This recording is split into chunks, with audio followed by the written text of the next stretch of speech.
The global wilderness survival game has descended upon reality. Because the blue planet's resources are exhausted, each country will select 100 participants. Resources obtained in the survival game will be returned 10,000 times to their home country. And as a college student, you are suddenly on the participant list. No one thinks highly of you. How can a fragile college student survive alone in the wilderness? They're afraid you'll starve to death on the very first day, but little do they know, your favorite hobby is wilderness exploration. Even if thrown into a primeval forest, you could survive independently for 2.5 years. Opening your eyes again, you appear in a primeval forest. A cold voice rings out, "Welcome to the eerie wilderness." There is a total of 11,700 participants this time. Everyone will receive standard protective clothing, a multifunctional backpack, and a thermal blanket. Additionally, each person will randomly receive 3 survival tools. I need to check my backpack right away. You immediately open the newly acquired backpack. Inside lie a tactical shovel, a small iron pot, and a roll of fishing line. At this moment, the livestream viewers feel their hearts sink, because Jack, representing the lighthouse country, got a military dagger, flint, and a bow and arrow. The bear country got a battle axe, a survival knife, and a wilderness first aid kit. Compared to yours, their gear is so much better. This gear is too trash. A fragile college student won't last a day. The gear of the lighthouse and bear countries is too overpowered. The disparity is huge. Just as global viewers were heatedly discussing the gear of various participants, a cold voice sounds above the heads of all participants. Warning: Participant Abdul has been killed by a giant brown bear. Current survivors, 11,699. Everyone immediately tenses up, realizing they are facing a life and death test. Meanwhile, you have just equipped your protective suit and backpack. You observe your surroundings. High humidity, soft soil, lush vegetation. This is a typical temperate deciduous broadleaf forest. Judging from the sun overhead, it should be around 10 a.m. right now. Just then, a system interface floats on your retinas. Welcome to the Wilderness Sign-In System. You can sign in once for every 3 days you survive. Current location, Eastern Forest region of the Eerie Wilderness. Granting the host a newbie gift pack, Master-Level Environmental Awareness. Instantly, a strange power surges into your brain. Wind direction, humidity, animal tracks, and plant growth states. All this information floods into your senses like a tide. There is a creek 300 meters away. The water is clear and directly drinkable. 700 meters to the northwest is a natural rock cave, perfect for building a shelter. There is brown bear feces straight ahead, indicating large carnivore activity here. Is this master-level environmental awareness? With this skill, I could eat 91 meals in 3 days. Meanwhile, in the capital of the Dragon Country, hundreds of survival experts sit in a huge conference room. The giant screen shows the live streams of the 100 participants. Lung Yue's live stream has 80 million concurrent viewers, while your live stream only has 300,000 people watching. Most viewers think a fragile college student is nothing worth watching. At this moment, a middle-aged man walks briskly into the room. He is Li Jianjun, Minister of Emergency Management of the Dragon Country. Li Jianjun says, "We must form a Supreme Command Center to provide technical support and psychological aid to the participants. Because according to the wilderness rules, we can send one message of up to 100 words to the participants each week. On your side, you are already heading towards the creek 300 meters away. When the creek comes into view, even your eyes can't help but light up, because it looks incredibly clean, and the occasional silver flashes in the water further prove this is a high-quality natural water source. Perfect for fishing. Let's solve the food problem first." So you take off your backpack, taking out the fishing line and hook. Then you find some branches to assemble a fishing rod. With a bit of digging using the tactical shovel, a few plump earthworms appear before your eyes. The series of actions seems simple, but actually requires skill. Soon, you find a spot and cast your hook. 2.5 minutes pass without any movement. Viewers in the livestream are starting to get impatient. Why hasn't a fish taken the bait yet? Are there even any fish here at all? However, right at that moment, the fishing line suddenly goes taut. You grip the rod, feeling the immense pull from underwater. This fish is at least 2.5 kilograms. The fish darts left and right in the water, trying to break free from the hook. But your technique is extremely skilled, and you don't yank the rod by force. Instead, you guide it towards the shallows. Finally, after 2.5 minutes, a half-meter-long carp is dragged ashore. Just then, the cold system voice resounds globally. First instance of resource acquisition detected. Triggering the 10,000X return mechanism. At the central square of the Dragon Country's capital, a giant pillar of light descends from the sky. 10,000 carp are seen piled up into a small mountain. Each one weighs 2.5 kilograms. The livestream explodes instantly with countless comments flying across. The number of viewers also soars to 3 million. Holy crap, it really returned to 10,000 times. God Guo is awesome. These carp are way too fat. God Guo truly is a wilderness exploration enthusiast. Meanwhile, you have no idea that a single fish has caused such a huge stir. You cast your line again. In less than 10 minutes, a second fish is hooked. This time, it's a grass carp even bigger than the last one, but it did not trigger the 10,000-fold return system. Immediately after, a third fish takes the bait, but the 000X return system still isn't triggered. Just then, the system voice sounds again. Sakura country participant Matsushita Handbrake obtains resource, Poisonous Mushroom X3, rewarding the Sakura country with 30,000 poisonous mushrooms. Haha, karma has come for the Sakura country. They totally deserve it. Baka, why is it poisonous mushrooms? Matsushita Handbrake, that stupid woman. Indian participant Lachu obtains resource, Rotten Fruit X15, rewarding India with 150,000 rotten fruits. Korean participant Park Broken Eagle obtains resource, Stinky Fish X2, rewarding Korea with 20,000 stinky fishes. The rewards for other countries are too ridiculous. By comparison, God Guo's carp is simply a godly resource. The Dragon Country viewers are dying of laughter.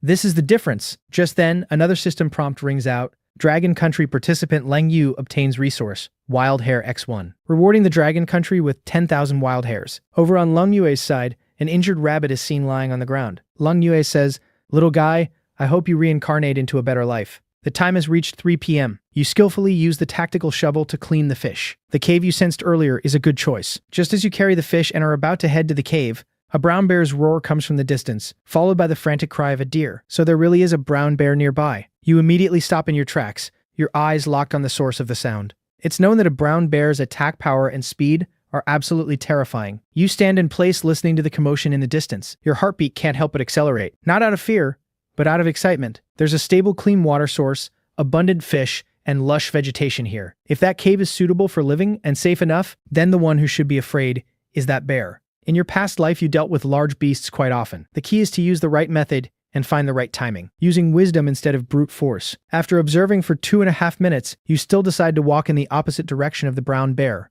I should avoid its edge for now. Along the way, you keep bending down to pick up dry branches. You took over 10 minutes to walk a distance of 800 meters. Not because the path is hard to walk, but because you were constantly observing your surroundings. Master-level environmental awareness makes your brain act like a precision radar, continuously gathering useful information. Finally, the rock cave appears before your eyes. While it's fine for sheltering from the wind and rain, the space is too small for long-term habitation. This cave is way too small. I'll just have to make do for now. After a bit of complaining, you put your backpack in the corner. The next step is to prepare a fire. You grab a large handful of fallen leaves and the branches you just picked up. You choose 2 suitable pieces of wood, one as a fireboard and the other as a drill spindle. Once ready, you hold the spindle with both hands and start spinning it rapidly. Making fire by friction is child's play for me.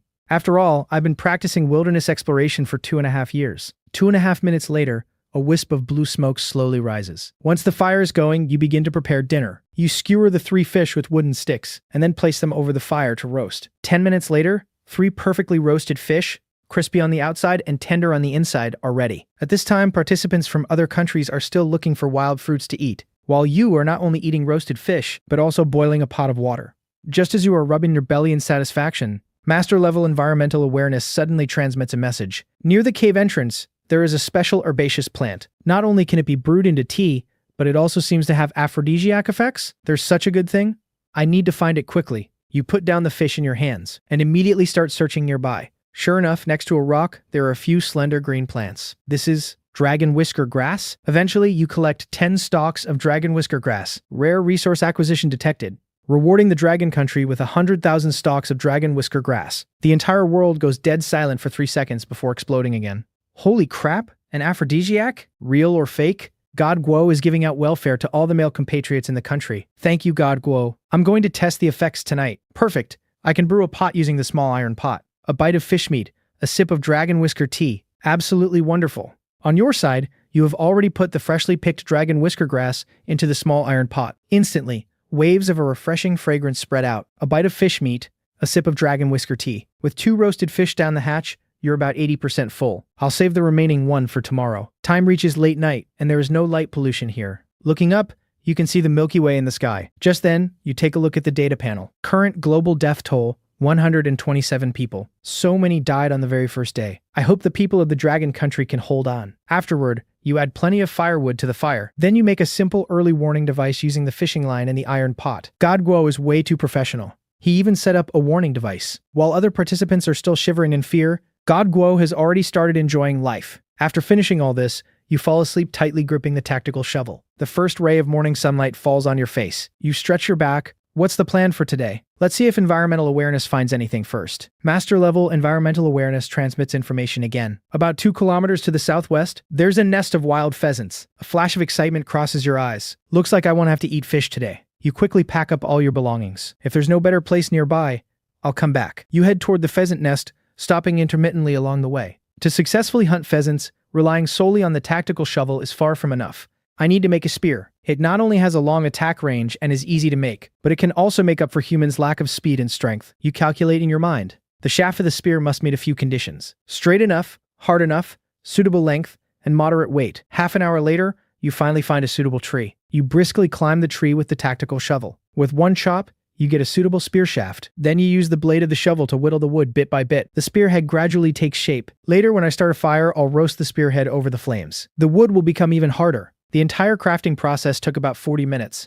In the meantime, you also ate yesterday's leftover roasted fish to replenish your stamina, eating while observing your surroundings. This multitasking ability leaves the livestream viewers in awe. Satisfied, you swing the spear a few times. It's time to go meet those wild pheasants. Just as you are advancing toward the pheasant nest, the Dragon Country's various livestream rooms suddenly explode. Brothers, go check out the Sakura Country's livestream. Holy crap, something huge is happening on their side. In the Sakura Country's livestream, 2 participants have met up. Female ninja, Matsushita Shusha, and male fighter Lil Batch Dazai. Ha ha ha ha, heaven helps our great Sakura Empire. It's unbelievable. They actually ran into a teammate. However, these 2 people, under the gaze of billions of viewers worldwide, actually embraced each other tightly. Subsequently, the livestream feed was cut off. A system prompt says the participant has turned off the livestream. Fun fact, each participant can suspend their livestream for 2.5 hours a day. The global audience is stunned for exactly 0.1 seconds. And then the internet absolutely explodes. The high-ranking officials at the Sakura Country Supreme Command, who were ecstatic just a moment ago,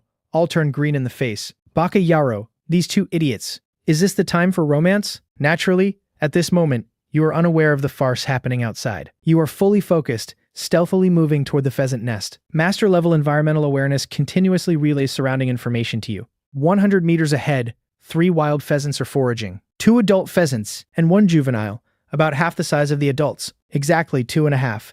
Take this strike. When the distance is 5 meters, you stop in your tracks. At this time, the 2 adult birds are pecking at bugs on the ground, while the young bird is hopping around beside them. You fiercely hurl the spear. The spear tip accurately pierces through the body of an adult pheasant. Startled, the other 2 pheasants immediately scatter and flee. Your goal has already been achieved. This is a plump wild pheasant weighing a good 3 to 4 catties. Resource acquisition detected, rewarding the Dragon Country with 10,000 wild pheasants. In the central squares of major cities in the Dragon Country, 10,000 lively wild pheasants appear out of thin air. The clucking of chickens resounds through the clouds. The scene is extremely spectacular. Pheasants. 10,000 wild pheasants. God Guo is incredible. The number of livestream viewers instantly breaks through 5 million. Oh yo, what are you doing? You're already walking through the forest carrying the pheasant Tilda. Master-level environmental awareness prompts. 200 meters to the front left is a swamp. 300 meters to the right is a small puddle, but the water is muddy. Shaking your head.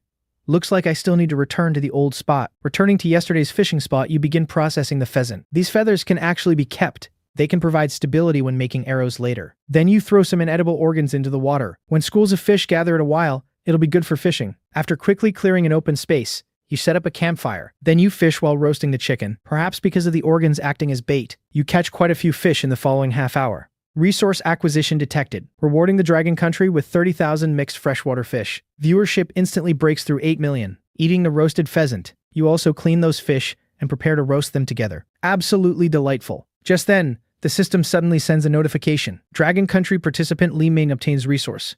Wild Kiwi X50, rewarding the Dragon Country with 500,000 wild kiwis. But immediately after comes the news that Li Ming was attacked and killed by a wild beast. Seeing the news of a compatriot's death still makes your heart a bit heavy. In the wilderness, a moment of impulsiveness is often fatal. Li Ming's death also serves as a wake-up call for me. Even with the environmental awareness skill, I can't let my guard down. You stop eating, stuff the remaining food into your backpack, and extinguish the fire. After doing all this, you grip the tactical shovel tightly, turn around, and disappear into the depths of the dense forest. Where is God Guo going? He must be in a bad mood. After all, a compatriot just died. But the Dragon Country's survival expert Chen Ye says he is not depressed, quite the contrary. He is more focused now than ever before. Just as Chen Ye said, my brain is more clear-headed than ever. I need a bow, a powerful bow. After walking for about 2 or 3 kilometers, environmental awareness suddenly gives a strong signal. 300 meters ahead, A large area of high-quality bamboo forest is found. You halt abruptly, your eyes bursting with light. Bamboo tubes can be used as cooking utensils. Bamboo shoots can be used as food, and suitable bamboo is an excellent material for making a bow stave. You gradually quicken your pace. Soon, a bamboo forest appears before your eyes. You step forward to check the quality of the bamboo. Not bad, these are all good bamboos over 3 years old. Their elasticity and toughness are top tier. You stroke your chin and start pondering. I have the material for the bow stave, but what should I use for the bowstring? If I use fishing line, it'll probably snap after just a few uses. Mulberry tree. After tearing mulberry tree bark into long strips and putting it through soaking, pounding, and sun-drying, then rubbing it into fiber ropes, twisting 3 strands into one makes a bowstring that's both strong and durable. The vegetation in this world is highly similar to the blue planet. Since there is bamboo, there's a high probability there are mulberry trees too. Making up your mind, you swing the tactical shovel in your hand and chop down at the root of the bamboo you had your eye on. Then comes the second stalk. The third stalk. What needs to be made is not just a bow, but also a large number of arrows, as well as some defensive spike traps. Acquired a large amount of strategic resource. Mozo bamboo. Rewarding the Dragon Country with 50,000 high-quality mature Mozo bamboos. Drop location. Designated barren mountains in the southwest region of the Dragon Country. The barren mountains in southwest Dragon Country. Turn into a sea of bamboo within 2.5 seconds. Dragon Country survival expert Chen Ye says, everyone might not know what contestant Little Guo intends to do by chopping down these bamboos. But I have a bold guess. He is going to make a bow and arrows. He is crafting a set of hunting weapons for himself that will be enough to let him dominate the wilderness. In the dense forest, you have already tied the Mozo bamboos into a giant raft-like bundle. Taking a deep breath, you fiercely hoist this heavy load of dozens of caddies onto your shoulders. Then, step by step, you walk in the direction of your shelter, while calculating how to make various traps in your mind. Just then, a bear's roar filled with brutality comes from the depths of the mountain forest not far away. It's that bear again. Holy shit, judging by the sound waves, it's practically in his face. It's not far from God Guo. It's over. It's over. If he gets cornered by it, he's 100% dead. However, hearing this heart-shattering roar, you only pause slightly. You slowly turn your head and listen carefully. Going head-to-head is something only an idiot would do. Bear skin thick enough to make top-tier armor, incredibly precious bear bile that can be used as medicine, and hundreds of kilograms of bear meat that can provide massive amounts of energy. This is clearly a treasure trove of resources. You hesitate no longer and continue on your way carrying the bamboo. Returning to the shelter, you don't even bother resting. You immediately start processing these huge Mozo bamboos. Picking up the tactical shovel, you wildly chop at the bamboo. You consecutively make over a dozen sharp bamboo stakes. This is precisely the most commonly used and deadliest trap in hunting, a spike pit. Viewers in the livestream watch this scene and all gasp in horror. Holy crap! What is God Guo trying to do? Making so many spears? I have a bad feeling about this. Are these things? Don't tell me they're meant to deal with that bear? You tie the dozen or so crafted sharp bamboo stakes together with vines. You wrap the remaining roasted fish and chicken in large leaves. Taking your tactical shovel, you once again carefully disappear into the forest. Brown bear, your good days are over. An intense, nauseating, fishy stench mixed with a musky smell pierces your nose. On the small path ahead, you spot a pile of droppings. It's bear feces, and it's fresh. You carefully observe your surroundings, and after confirming it's safe, you swing the tactical shovel in your hand and start digging a pit. After a full 2.5 hours, a trap with a diameter of about 2.5 meters and a depth of 2 meters is complete. Subsequently, you take the sharp bamboo stakes one by one and ruthlessly drive them into the dirt at the bottom of the pit. Big Bear, you better love the mansion I prepared for you. Next, you begin selecting branches and fallen leaves as camouflage. From afar, this looks just like a normal patch of forest floor. Who would have thought that a deadly trap is hidden underneath? As the sun gradually sets, you return to the creek, fill a pot with water, and pick up some more firewood before heading back to the cave. A piece of chicken meat, a sip of tea. This sense of satisfaction makes you comfortably narrow your eyes. No matter how delicious the food is, without salt to balance it, it ultimately lacks soul. The massive amount of sweat lost while digging the trap during the day has already caused your body to issue a clear protest. A faint soreness and weakness come from deep within your muscles. Your spirit isn't as hyped up as it was the previous 2 days. I must find salt tomorrow. After eating and drinking your fill, you don't rest but continue to whittle the bamboo. Suddenly, a low rumble of thunder echoes, followed by bead-sized raindrops that start pattering sparsely on the ground outside. But this has nothing to do with you inside the cave. After making another simple warning device, you finally fall asleep peacefully. The first thing you do when you wake up the next day is check the trap. As you pack up your gear, a cold mechanical voice rings out. Global announcement.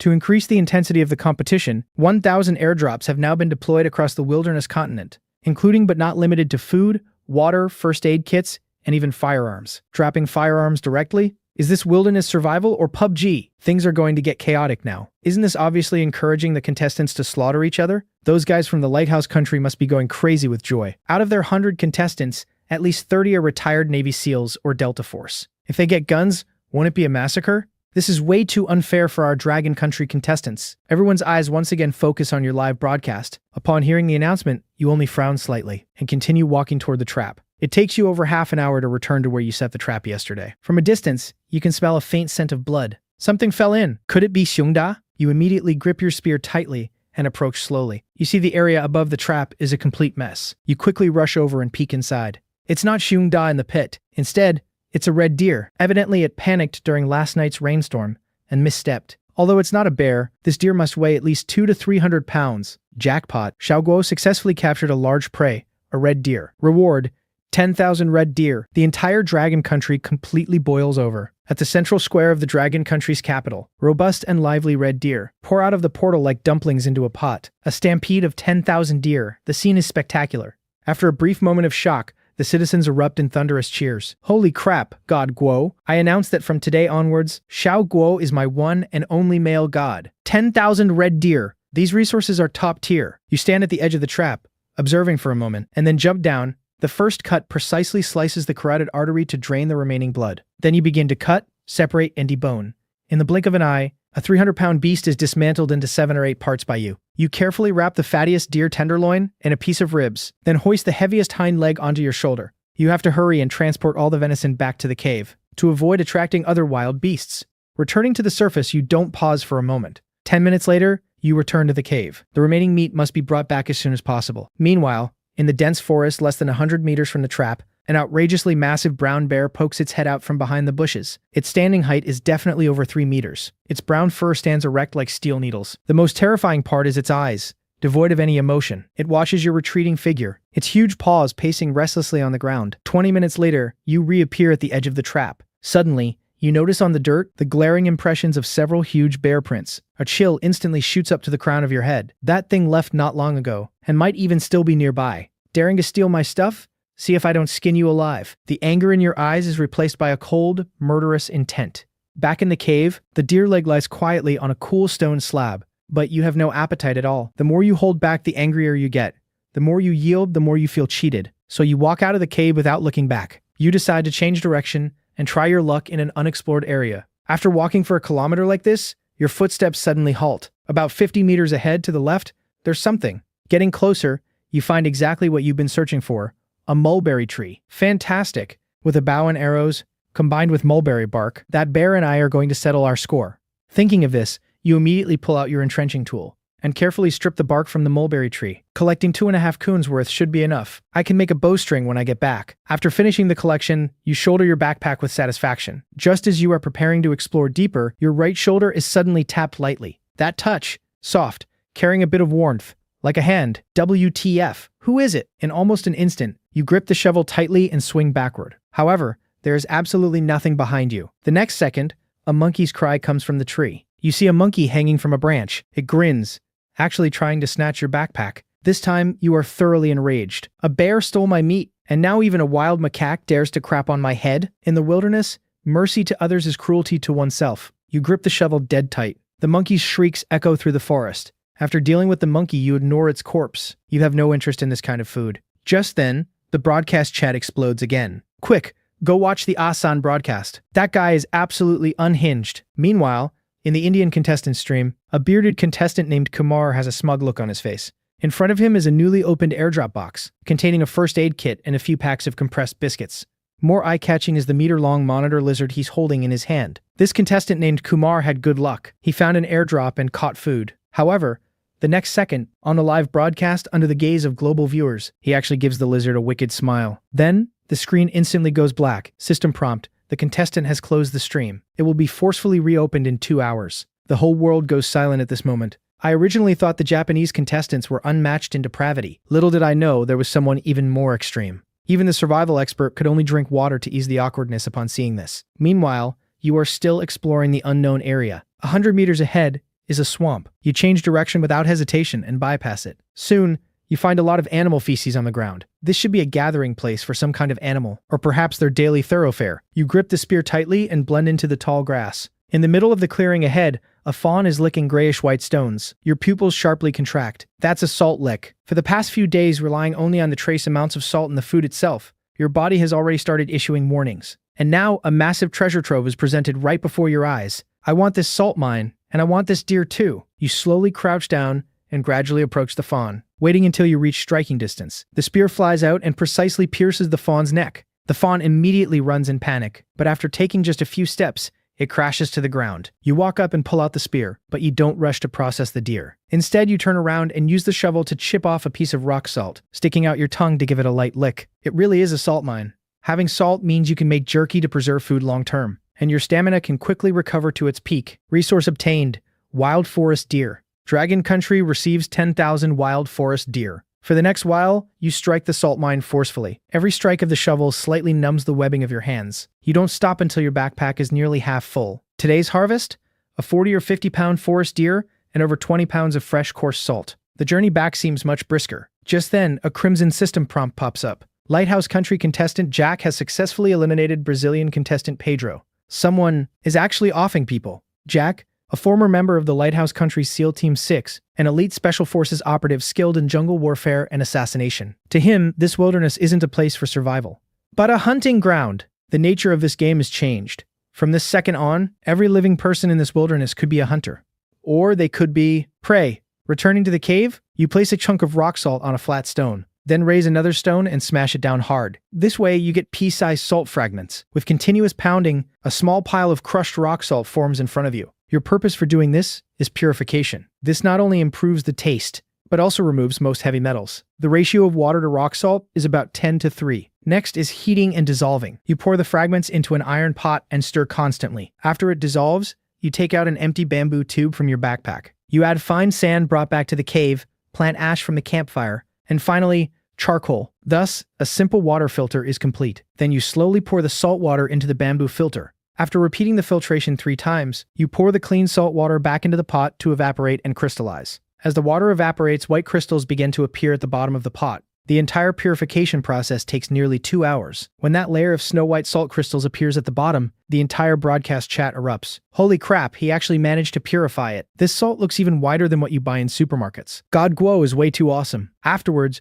you repeat the previous steps to refine the salt 2 more times, until the bamboo tube is packed full of salt. Your stomach timely lets out a rumbling protest. It's time to enjoy today's spoils. You bring out the deer leg acquired today. Use the shovel to score several cuts into the meat, and then sprinkle it with the freshly purified salt. About half an hour later, the deer leg is finally roasted perfectly. Taking a bite, you nod approvingly. Absolutely delightful. After eating and drinking your fill, you don't rest. Instead, you start making a bowstring. Mulberry bark fibers are long and have excellent tensile strength, making it top-tier material for bowstrings. You tear the bark into thin strips and start twisting them into a cord. Once the bowstring is ready, you pull out the bamboo you cut earlier and begin crafting the bow stave. 1 kun later, a bamboo bow with a perfect feel rests in your hands. Then, using thinner bamboo to make arrow shafts and the pheasant feathers you collected earlier as fletching, it is successfully completed. With this bow, it's time to settle the score with the bear that stole my meat. I'll test its power tomorrow. The next morning, sunlight filters into the cave. Speaking of which, today happens to be the 3rd day.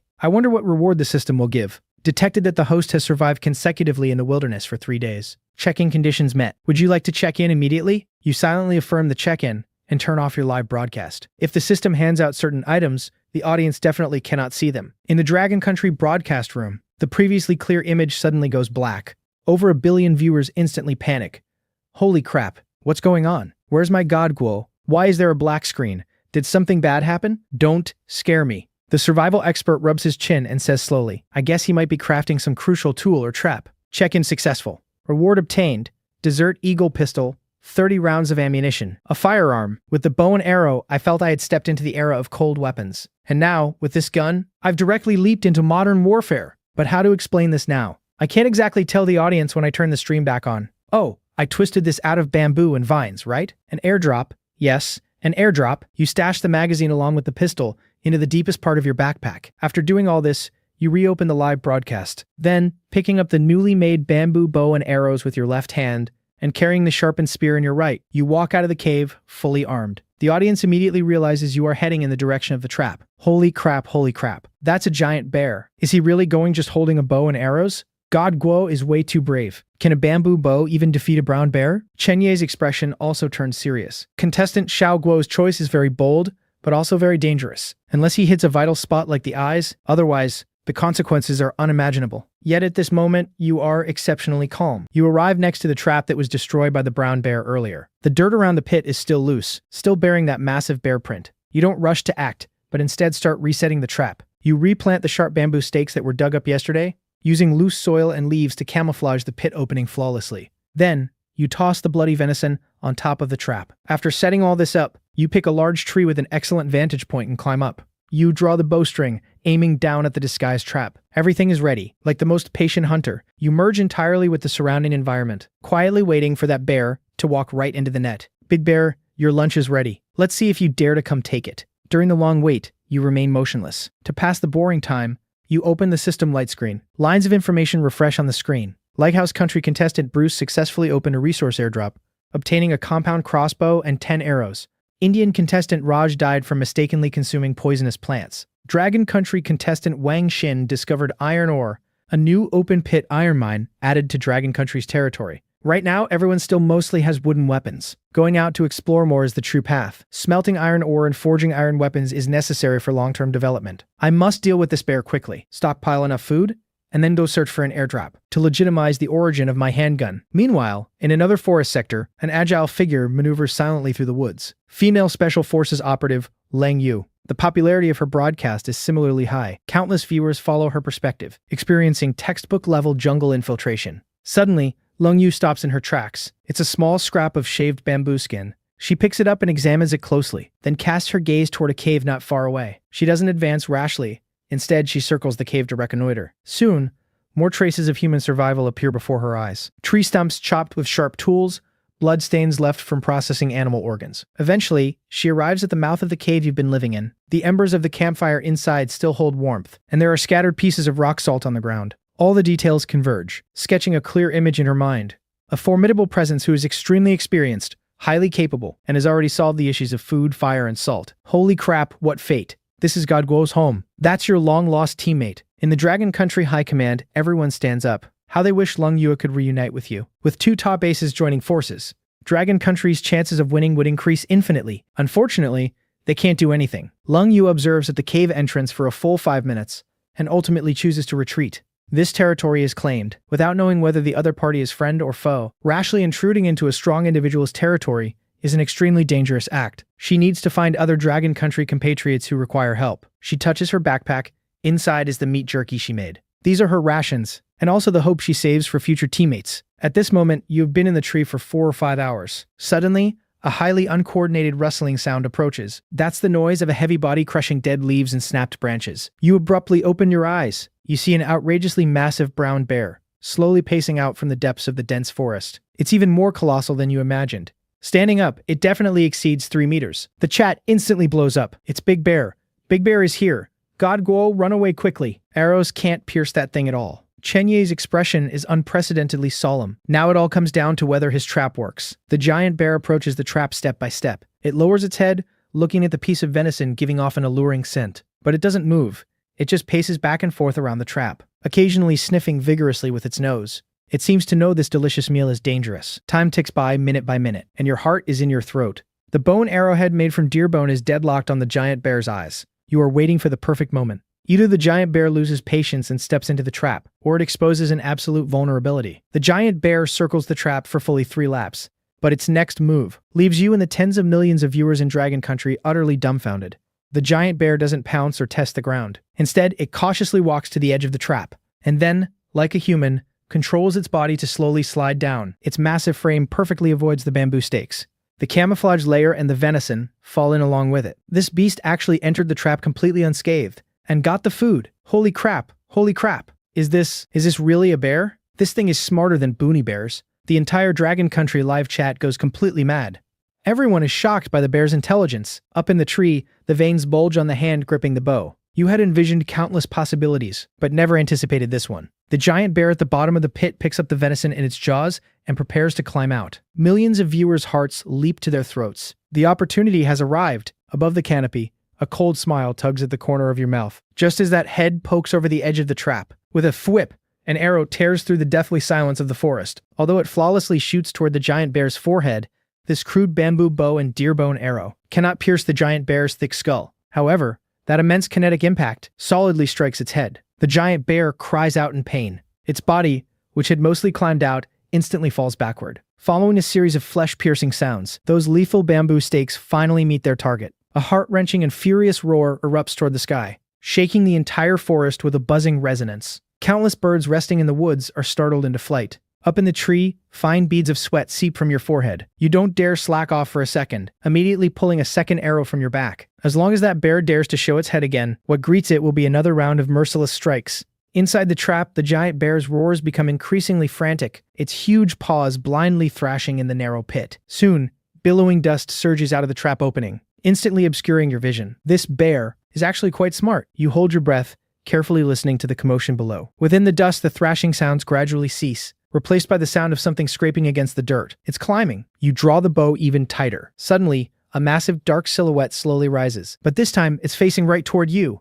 Despite your calm demeanor, even you mentally curse at this moment. This bear's combat intelligence has completely exceeded the realm of wild beasts. Shot just once, it instantly understood where the threat was coming from, and quickly found the optimal counter strategy. With a whoosh, the second arrow whistles forth. That sharp bone arrow hits the bear's back, and actually makes a sound like striking thick leather, and then it bounces off without any suspense. The arrow couldn't even leave a single mark on its fur. Realizing things are bad, you reach back for a third arrow, but in just this fleeting moment, the giant bear has forcefully scrambled out of the trap. Its eyes instantly lock onto you, high up in the tree. The next second, turning into an out-of-control heavy tank, it charges wildly at the tree. It's over, it's over. How is he supposed to escape? I can't bear to watch someone save God Guo.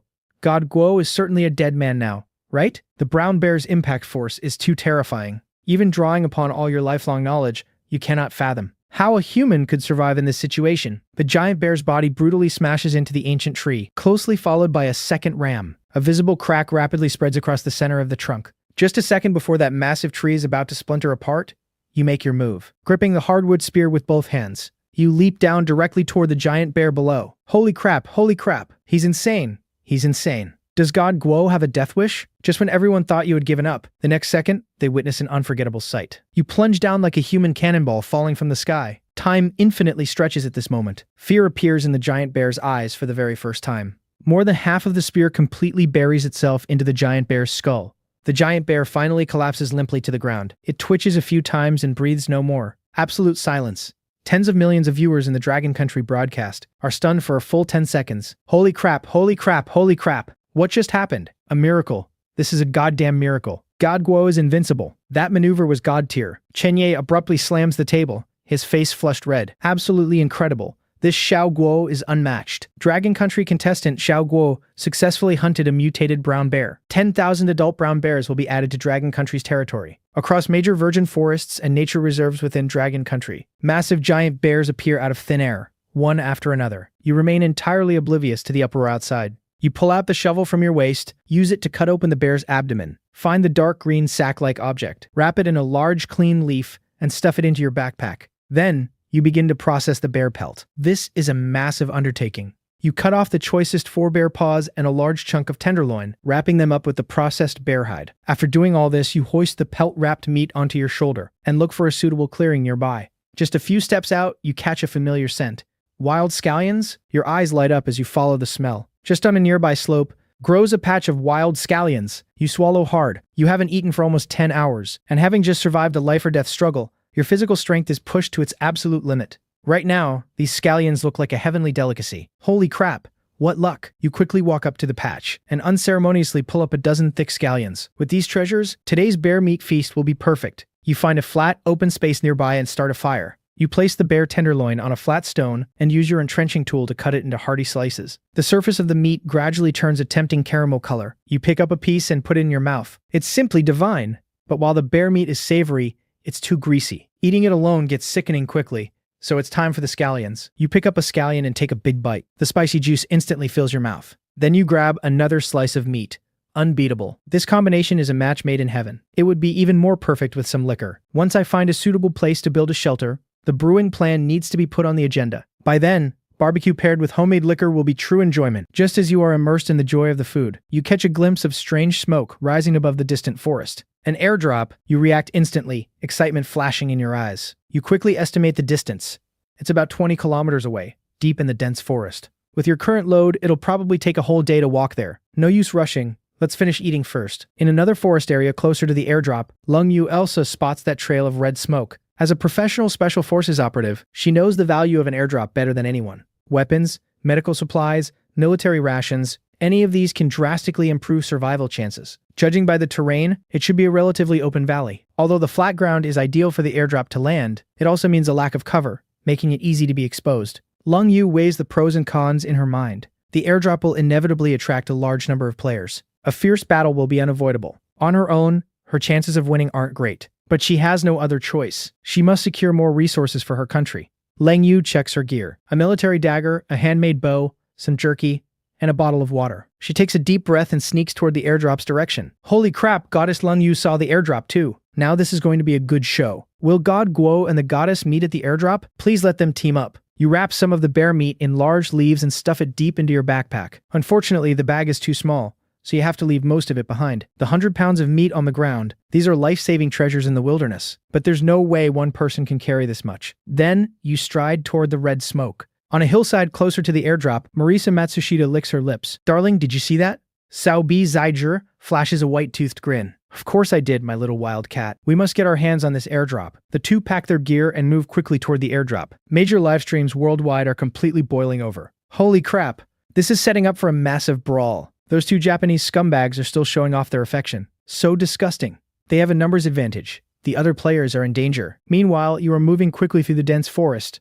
Bear meat, bear pelt, plus various gear. The total weight is at least 60 pounds. Your shoulders start to ache, and your pace slows down. At this rate, it'll take forever to reach the airdrop. You need to find a way to speed up. Just then, the familiar system prompt sounds in your mind. Special mineral resources detected nearby. You feel an invisible thread pulling you, pointing in a specific direction. You follow the direction guided by this perception. A naturally formed rock face appears before you. Holy crap, a natural gold mine? In modern society, gold is hard currency. Damn, I'm rich. You immediately take out your entrenching tool. The shovel hits the rock with a crisp clinking sound. After some effort, you successfully dig out over a dozen high-purity gold ores. Dragon Country player Xiao Guo has discovered a natural gold mine, rewarded with 10,000 large gold mines. The entire Dragon Country instantly goes wild. Across the country, small hills of gold rise from the ground. After stowing all the gold ores, you put your backpack back on and head toward the airdrop. The other players must be desperately rushing there too. I need to hurry. However, less than half an hour later, the weather changes abruptly without warning. Dark clouds roll in, followed by a dense shower of hailstones falling from the sky.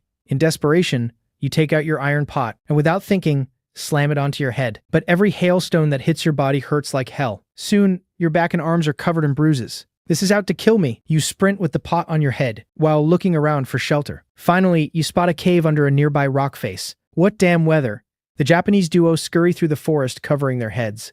Although they hide under a large tree, the leaves can't stop the hail at all. The two are left bruised and battered. Jack from the Lighthouse Country happens to be walking through an open area. With no cover around, he takes just a few steps before a massive hailstone smashes his knee. He can't get up for a long time. The hail smashes near the cave entrance. The temperature inside the cave continues to drop. You exhale a puff of white breath. Looks like I won't be leaving anytime soon. You take the remaining bear meat from your backpack to start a fire for warmth. In this severe weather, starting a fire with friction becomes difficult. Usually it only takes a few minutes. But this time, you spend a full half hour with no spark at all. Looks like I really need to get a flint. Just as you're about to take a break before trying again, footsteps suddenly sound outside the cave. You whip your head around to look outside and silently grip your entrenching tool. Through the dense hail, you faintly see a figure approaching your direction. The figure gradually becomes clearer in the hail. It's a man of medium build, carrying a bulging backpack. Which country is this player from? The man stops 3 meters away from the cave entrance. Seeing your guarded expression, he looks extremely panicked. I mean no harm.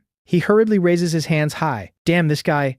Is he from France? Seeing that you don't attack immediately, the man relaxes slightly. He slowly pushes his backpack toward you. This is all my gear. I just want a shelter from the hail, and I'm willing to share my tools. You don't let your guard down. In this environment, any stranger could be an enemy, but you are indeed curious about that backpack. The backpack is full. It holds a lot of things. The man seems to sense your hesitation. He points to the dry firewood scattered near the entrance, and then points to the backpack he just pushed over. Fire. Your eyes light up. Is this guy saying he has fire-starting tools in his bag? Step back 10 paces. You point into the distance with your shovel. The man immediately complies, obediently retreating 10 paces. You open the backpack to check. Inside are some hardtack and canned food. Underneath are ropes, a knife, and other standard gear. But what excites you most is at the bottom of the bag.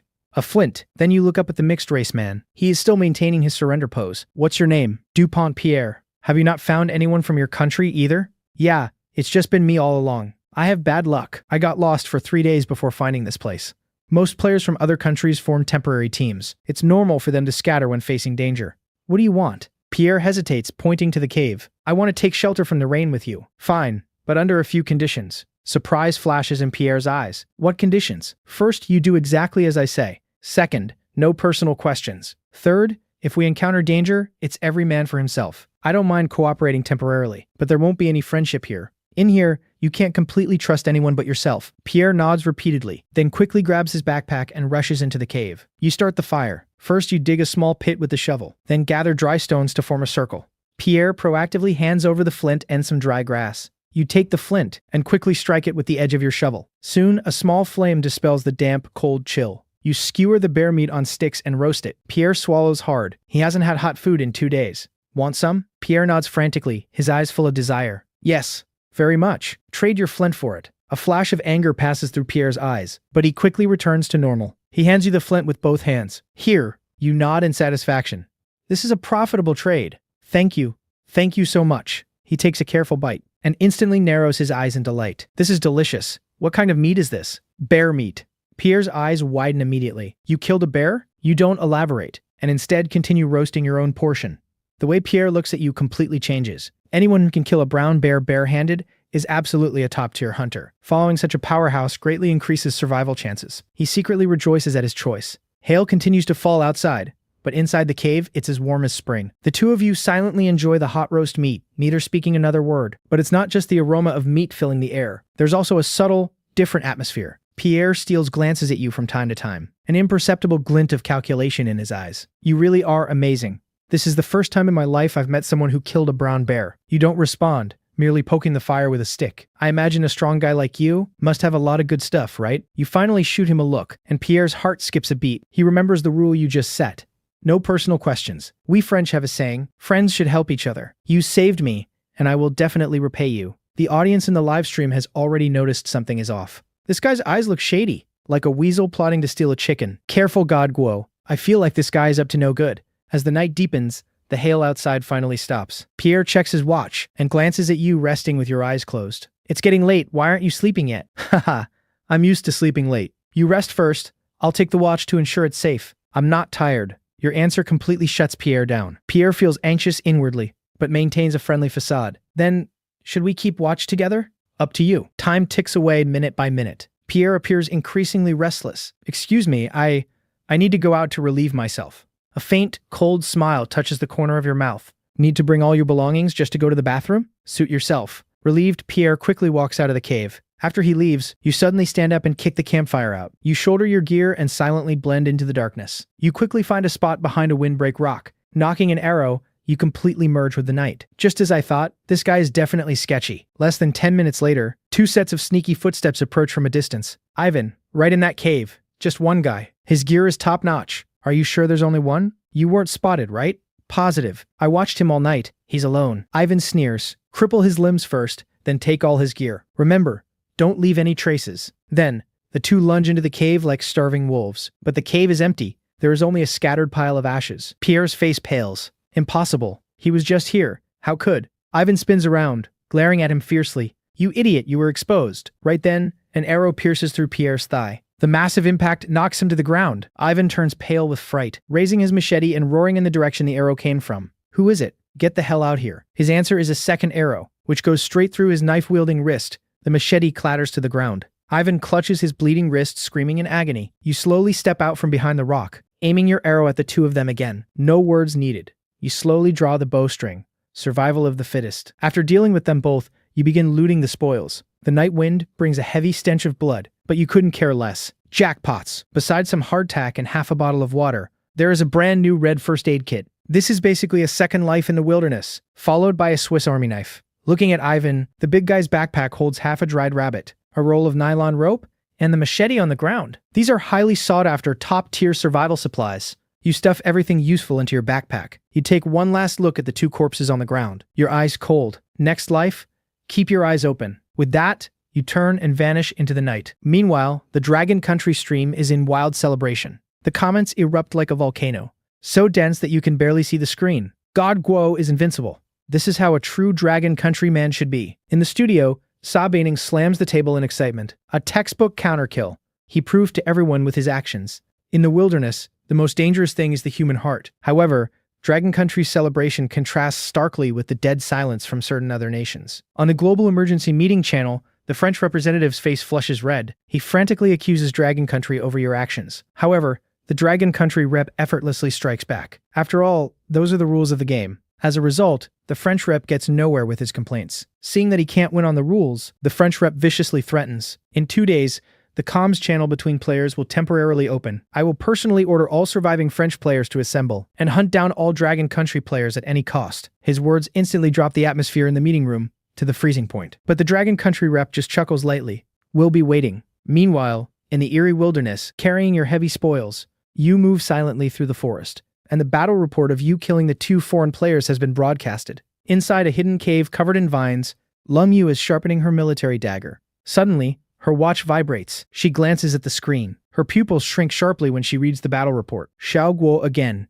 Well done. With that, Lung Yu sharpens her blade even harder. She knows she can't afford to be left behind. At the same time, other Dragon Country players also see the message. A strong sense of pride and hope surges in all of their hearts. Soon after, the eastern horizon reveals a touch of pale dawn. You stand up and brush off the dirt, then swing the heavy backpack onto your back. Next, you get your bearings and continue walking toward the red pillar of smoke. A determined light shines in your eyes. After hours of intense marching, your legs feel as if they are filled with lead. Every step is incredibly painful, and they even begin to tremble slightly. So you decide to stop, rest, and replenish your energy. Relying on your master-level environmental perception, you move swiftly toward the more humid air. Soon, the sound of flowing water is heard. You immediately part the bushes ahead, and a small stream appears before your eyes. The water isn't perfectly clear. It carries fine silt and dead leaves. But in this desperate situation, it is undoubtedly the source of life. You take off your heavy backpack and pull out the machete. You walk to the stream and select a tree as thick as a bull. Taking a deep breath, you swing the machete hard. The blade instantly cuts halfway through the trunk. Seeing this, you let out a low shout. With your continuous hacking, the small tree falls in less than 2 minutes. You chop it down into a pile of firewood, then take out the flint. You strike the back of the knife hard against the black magnesium rod. A shower of sparks flies out, landing precisely on your prepared dry tinder.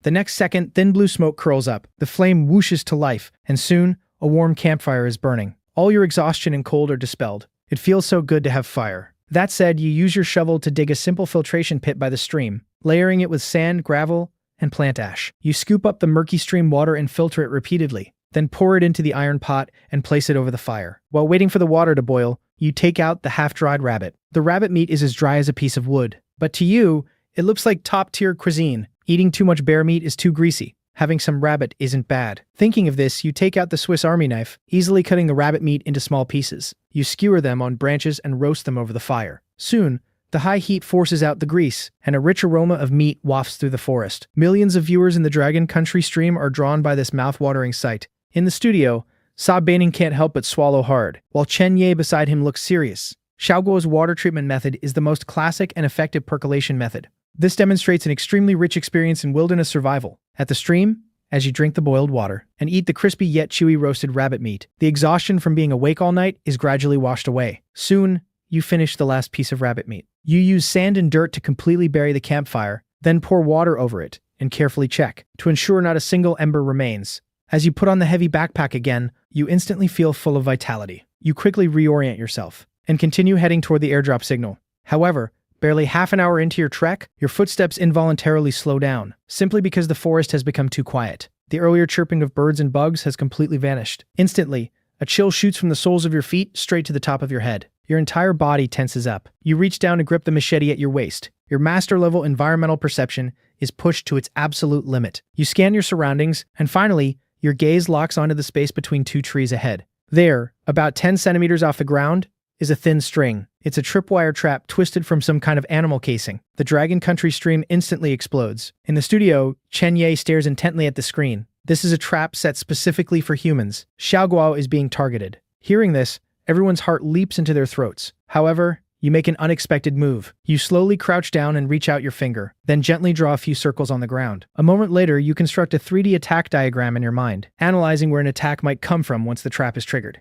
Soon, your eyes land on two perfect ambush spots not far away. A cold smirk naturally creeps onto your lips. Then, you quietly take 2 steps back. The next second, your figure vanishes into the shadows. At the same time, you pull out your handmade longbow and knock a bone arrow onto the string. At this moment, 2 Japanese contestants are crouching at the ambush point. Xiaobi Zaiju frowns, looking at the spot where you disappeared. Did that guy notice something? Just then, Matsushita Morisha's voice comes from the side. That catgut trap was crafted using ancient Yamato techniques. There's no way he could spot it. Be patient and wait for him to trigger it. Hearing this, Xiaobi Zaiju feels relieved. He licks his chapped lips, his eyes full of greed. However, as time ticks by, the trap area remains completely silent. The patience of the two is rapidly wearing thin. Just then, a soft rustle comes from a nearby bush. Xiaobi Zaiji startles, swiftly aiming his crossbow at the sound, only to see a wild hare dart out of the bush and quickly run off to the other side. Seeing this, Xiaobi Zaiji lets out a long sigh of relief. Unexpectedly, a dark shadow suddenly shoots over from not far away.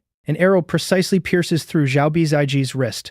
The next second, a blood-curdling scream echoes through the forest. Seeing this, Matsushita Morisha swiftly rolls away. She raises her dagger, vigilantly scanning her surroundings. At this moment, holding your longbow, you walk out calmly. Your eyes are as calm as if looking at 2 corpses. Instantly, the immense oppressive aura makes Matsushita Morisha's breath catch. Who exactly are you? But you don't answer. You merely raise your bow slowly, aiming at Matsushita Morisha. Seeing this, Matsushita Morisha sharply flicks her wrist. 3 sharp stones shoot from her hand, flying toward you. Simultaneously, she raises her dagger and rapidly charges at you. However, your reaction is much faster. With just a slight turn of your body, you dodge the 3 stones. Then, you instantly draw the bow to the full and release an arrow. Seeing this, Matsushita Morisha hurriedly dodges to the side. Unexpectedly, the arrow flies straight toward the incapacitated Xiaobi Zaiji. He has absolutely no time to react before the bone arrow pierces right through his head. Seeing this, Matsushita Morisha is completely shocked, but you are already charging at her with a tactical shovel. Matsushita Morisha hastily raises her dagger to defend. The tactical shovel and the dagger clash, sending sparks flying. The next second, a tremendous force transmits through the blade. The webbing of Matsushita Morisha's hand instantly tears, oozing blood. She's knocked back 2 steps by this brute force before regaining her balance, her eyes full of shock. Is this Dragon Country contestant a monster? However, succeeding in your first strike, you don't pause at all, continuously swinging the tactical shovel at her. Matsushita Morisha grits her teeth and hurriedly raises her arms to block the attacks. In an instant, the agonizing pain of shattering bones strikes. Matsushita Morisha is sent flying backward, crashing into a tree. Immediately after, you close in like a shadow, raising the tactical shovel and slashing it fiercely toward her head. Meanwhile, about a kilometer away, Cold Moon stops in her tracks after hearing the scream. She immediately identifies the direction of the sound. However, Cold Moon doesn't advance rashly. Instead, she conceals her presence and stealthily moves toward the source of the noise. Before long, Cold Moon arrives behind a massive banyan tree. Just as she prepares to observe the situation ahead, suddenly, a pitch-black arrow shoots out from behind. Cold Moon instinctively rolls to the side. However, the arrow still pierces deeply into her thigh. An excruciating pain instantly explodes. Cold Moon lets out a muffled groan, as blood instantly dyes her combat pants red. Enduring the severe pain, she immediately rolls into a dense bush. She then pulls out her dagger, staring at the direction the arrow came from. Soon, footsteps sound out. A tall Caucasian figure walks out with a smirk. The little kitten from Dragon Country sure has fast reflexes. Too bad it was still a bit too slow. 2 burly men follow behind him. The 3 of them are contestants from the Lighthouse Country. The white man doesn't rush to attack. Instead, looking at the blood trail on the ground, he says coldly, "We're going to have some fun with you." After speaking, the 3 fan out in perfect tacit understanding, forming a standard tactical triangular search formation. Then, they slowly encircle the area where Cold Moon is hiding. Meanwhile, in the dense forest, you are looting the Japanese contestants' equipment. At this moment, 2 global announcements ring out. Dragon Country contestant Xiao Guo has eliminated Japanese contestant Matsushita Morisha. Meanwhile, the Japanese live stream chat falls into dead silence. You retrieve all usable arrows and loot a dagger and half a canteen of water from their bodies. Then, without looking back, you rush toward the airdrop's location. Half an hour later, you finally reach your destination. A massive metal crate sits quietly in the clearing. You don't approach it immediately. Instead, you vigilantly scan your surroundings to ensure there are no ambushes. Then you calmly utter a command. Turn off live stream. The next second, the light on your watch instantly dims. Simultaneously, the screens of billions of viewers worldwide go black. Why did Brother Guo turn off the stream? I really want to know what's inside that crate. Ignoring the uproar from the outside world, you slowly pry open the metal crate. Inside the crate are several sealed bags of seeds. They are high-yield, cold-resistant potatoes, fast-growing, drought-resistant corn, and high-protein soybeans. Besides these, there is a high-grade military first aid kit, a multi-tool hatchet, and a palm-sized solar charging panel. Seeing this, your eyes light up. Seeds that can provide a stable food source are far more valuable than any weapon. With this in mind, you quickly stash the items into your backpack. Then, you pull out an M1911 pistol and 2 magazines from your backpack and place them inside the now empty metal crate. After doing all this, just as you are about to turn the stream back on, a strong sense of warning suddenly surges through your body. Many people are approaching. Your gaze sharpens, and you instantly dart behind a massive tree. Soon, footsteps and voices can be heard from the forest. The 3 Lighthouse Country contestants emerge into the clearing, and they are escorting a captive between them. It is the injured Cold Moon. The leader of the Lighthouse Country team, Kane, glances at the airdrop, then speaks with a sneer. Come out, friend from Dragon Country. I know you're here. If you don't want anything to happen to your companion, be a good boy and hand over whatever was in that airdrop. As his words fall, you remain still, rapidly analyzing the situation instead. 3 fully armed enemies, wielding a compound crossbow and a recurve bow, and 1 burly man holding a machete axe. But on my side, Cold Moon has lost her combat capability. The odds of winning a head-on fight are low. Seeing no response, Kane loses his patience. He shoots a glance at the burly man. The burly man gives a sinister grin, then presses his axe against Cold Moon's neck. Seeing this, you slowly step out from behind the tree, raising your hands with a feigned look of nervousness on your face. Don't hurt her. The stuff is all in the crate. You can take it. Hearing this, Kane laughs in satisfaction. That's more like it. Open the airdrop and let me see what kind of treasures you found. You comply, slowly walking toward the metal crate, then squat in front of it, pretending to struggle as you pry at the lid. But your hand has already slipped inside the crate. Kane doesn't notice. Instead, he impatiently urges you on. Hurry up. You reply softly, almost there. The next second, you suddenly spin around, aiming the pistol. Then, you rapidly pull the trigger. 2 gunshots instantly ring out through the forest. The 2 men behind Kane drop dead to the ground. At this moment, Kane's face is filled with terror. He could never have dreamed that you had a gun. Kane instinctively raises his compound crossbow to counterattack, but your reaction is much faster. You pull the trigger, firing 2 more shots. 1 shot blasts the crossbow out of Kane's hands, while the other strikes him in the shoulder. Kane lets out a miserable scream, then scrambles and crawls as he flees deep into the dense forest. The forest falls silent once more. You holster the pistol and walk over to Cold Moon, pulling out your dagger to cut her ropes. Cold Moon leans against a tree trunk, clutching her bleeding thigh. She looks at you, her eyes filled with shock and gratitude. Meanwhile, the global livestream chat has erupted into total chaos. Everyone assumes the pistol was the reward from the airdrop. The entire Dragon Country is in a frenzy of celebration, while the Lighthouse Country is shrouded in gloom. At this moment, Cold Moon speaks in a hoarse voice. Thank you. Hearing this, you simply nod, then walk over to her and crouch down. You pull the military first aid kit from your backpack and open it. The first aid kit is fully stocked with every tool needed. You pick up a pair of surgical scissors and carefully cut away the fabric around Cold Moon's wound. You firmly hold down her thigh with your left hand, then grip the arrow shaft with your right hand, giving it a sharp push before yanking it out. The arrow is instantly extracted, but blood immediately gushes out as well. Cold Moon grits her teeth, cold sweat beating on her forehead. Without changing your expression, you swiftly disinfect the wound, then take out a needle and thread and begin suturing. Every step of your procedure is textbook perfect. Seeing this, Cold Moon can't help but ask, who exactly are you? Without looking up, you remain focused on your task. Dragon Country contestant, Xiao Guo, my info is on the watch. Hearing this, Cold Moon doesn't ask any further. She can tell that you are unwilling to answer. Soon, the wound is fully sutured. Cold Moon says solemnly, I'll remember this favor. You pack up the first aid kit and stand up. As long as you're alive, Dragon Country has one more ray of hope. Right now, we are just 2 numbers on Dragon Country's survivor list. With that, you quickly begin clearing the battlefield, looting a tactical vest, a compound crossbow, and a full quiver of carbon fiber arrows. After packing the gear, you extend a hand toward Cold Moon. He will be back soon with reinforcements. We need to leave this place immediately. Hearing this, Cold Moon instantly grabs your hand, using your strength to stand up steadily. Where are we going? To find a new shelter and gather all the Dragon Country contestants. A new home where they can be safe. As you say this, your gaze shifts toward the distant mountain silhouettes. At this moment, deep within the forest, Kane is running frantically. The severe pain in his shoulder almost makes him pass out, but he doesn't dare to stop his pace at all. The scene from earlier constantly replays in Kane's mind. Fear instantly grips his heart, but it is quickly followed by humiliation and rage. Kane grinds his teeth and mutters, Xiao Guo, I swear I'll make you pay 1,000 times over. With that thought, Kane picks up his pace. He needs to bring this intel back. Then muster the forces of the lighthouse country to tear you to pieces. The forest wind blows by, carrying a chill. You are supporting Cold Moon as you move deeper into the mountains. The surrounding trees are becoming denser, and the light grows increasingly dim. You are carrying all of Cold Moon's gear, while constantly using your master-level environmental perception to scan your surroundings. Soon, the sky gradually turns dark. You stop beneath a massive ancient tree. We'll spend the night here. With that, you begin unloading your equipment. First, you lay down a huge bear pelt on the ground to block out the moisture. Next, you pull an array of weapons and tools from your backpack. And finally, a dazzling abundance of supplies. Cold Moon stares at the pile of items, utterly dumbfounded. She had considered herself Dragon Country's strongest contestant. Yet in front of you, it feels like she was merely playing house in the wilderness. Right now, you sort out all the items into specific categories. You place the weapons within immediate reach and divide the rest of the supplies into 3 separate backpacks, ensuring you are ready to relocate at a moment's notice.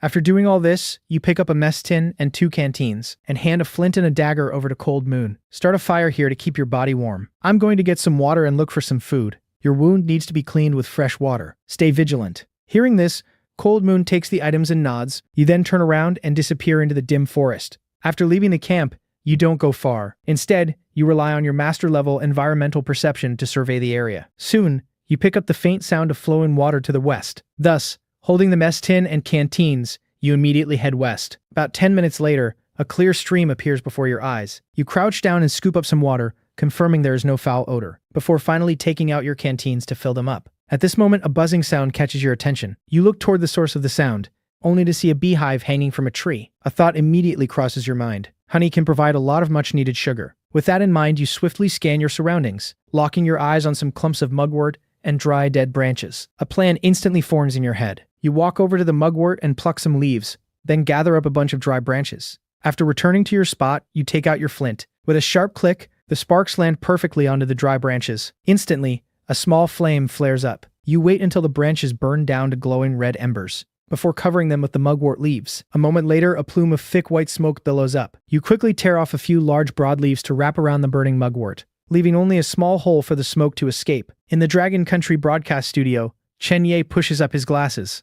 Although the mugwort smoking method is highly effective, if you get the smoke density, fumigation time, or even the wind direction slightly wrong, it won't work at all. Yet Xiaoguo perfectly replicated this technique using the most primitive materials. On the screen, you are already approaching the beehive with your smoke torch. The thick smoke continuously wafts upward. The inside of the hive instantly goes into a frenzy. Countless wild bees swarm out of the hive and plunge straight into the thick smoke. They fall weakly to the ground like drunkards. Through it all, your expression remains completely unchanged. You patiently continue fumigating the hive at a steady pace. 5 minutes later, the buzzing from the hive completely subsides, leaving the golden honeycomb fully exposed in the open air. Seeing this, you immediately pull out your dagger and precisely slice off a huge chunk of the honeycomb, then carefully place it into your mess tin. At this moment, a line of cold text appears before your eyes. Detected that contestant Xiao Guo has obtained a rare resource, wild honey, triggering 10,000x quantity return. Rewards are currently being distributed. The notification flashes by briefly. You are not distracted by it. Instead,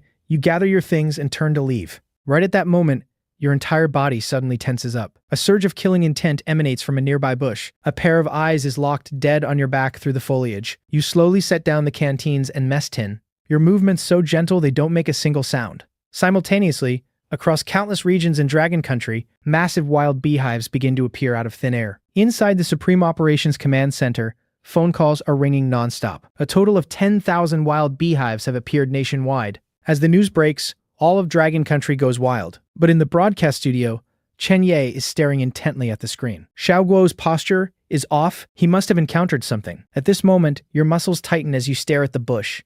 An adult gray wolf darts out from the brush. It crouches low, its nose constantly twitching. Seeing this, your hand slowly reaches for the pistol at your waist. Just as your fingertips are about to brush against the grip, the gray wolf throws its head back and lets out a long howl. With that howl, your heart instantly sinks to the bottom. You know this gray wolf is calling for its pack. Realizing this, you swiftly draw your pistol. A gunshot immediately echoes through the night air. The next second, the bullet pierces straight through the gray wolf's brain. Its massive body crashes heavily onto the ground. However, it is already too late. Wolf howls are now constantly ringing out in the distance. The howls rapidly draw nearer, growing more and more clustered. You glance at the gray wolf's corpse with a pang of regret, then grit your teeth, snatching up the mess tin and canteens, before sprinting frantically back toward the camp without looking back. Right now, time is life. You must grab Cold Moon and break out before the wolf pack completely encircles you. Meanwhile, Cold Moon has already heard the gunshot and the howling. She immediately shoots up from the campfire, tightly gripping her spear in her right hand. Even though the arrow wound in her thigh is still throbbing with pain, Cold Moon still enters full combat readiness. She knows better than anyone the consequences of being hunted by a wolf pack. A look of absolute resolve flashes across her face. If we cannot escape, I absolutely will not become a burden to Xiao Guo. With that, she instantly starts stuffing the supplies into her backpack, then pulls out her dagger, standing fully prepared for battle. Just then, the sound of rapid footsteps echoes from the forest. Cold Moon instantly drops into a fighting stance. However, a moment later, your figure bursts out from the tree line. There are at least 7 wolves closing in on our position. We need to move immediately. Hearing this, Cold Moon immediately nods. The stream. We can use the running water to mask our scent and tracks. Without another word, you quickly stomp out the campfire. Then you and Cold Moon swiftly leave the camp, one behind the other. The two of you dart rapidly through the darkness. You take the lead, using a machete to hack away any thorny vines blocking your path, while Cold Moon endures her excruciating pain and follows close behind. Before long, low growls from the wolf pack resonate from all directions. The alpha wolf lets out a piercing howl, and immediately after, the entire pack charges toward you. You can feel the killing intent closing in right behind you. Fortunately, the sound of the running stream ahead is growing clearer. Under the moonlight, you can already see the shimmering reflections on the water ahead. But right at that moment, a gray wolf lunges out from your flank like a ghost, pouncing straight at Cold Moon in the back. However, Cold Moon is already prepared. She fiercely swings her machete, but ultimately, she is no match for the swift, vicious wolf. Just as its jaws are about to clamp down onto her shoulder, you suddenly spin around and fire your gun. The bullet strikes the wolf dead center in the back.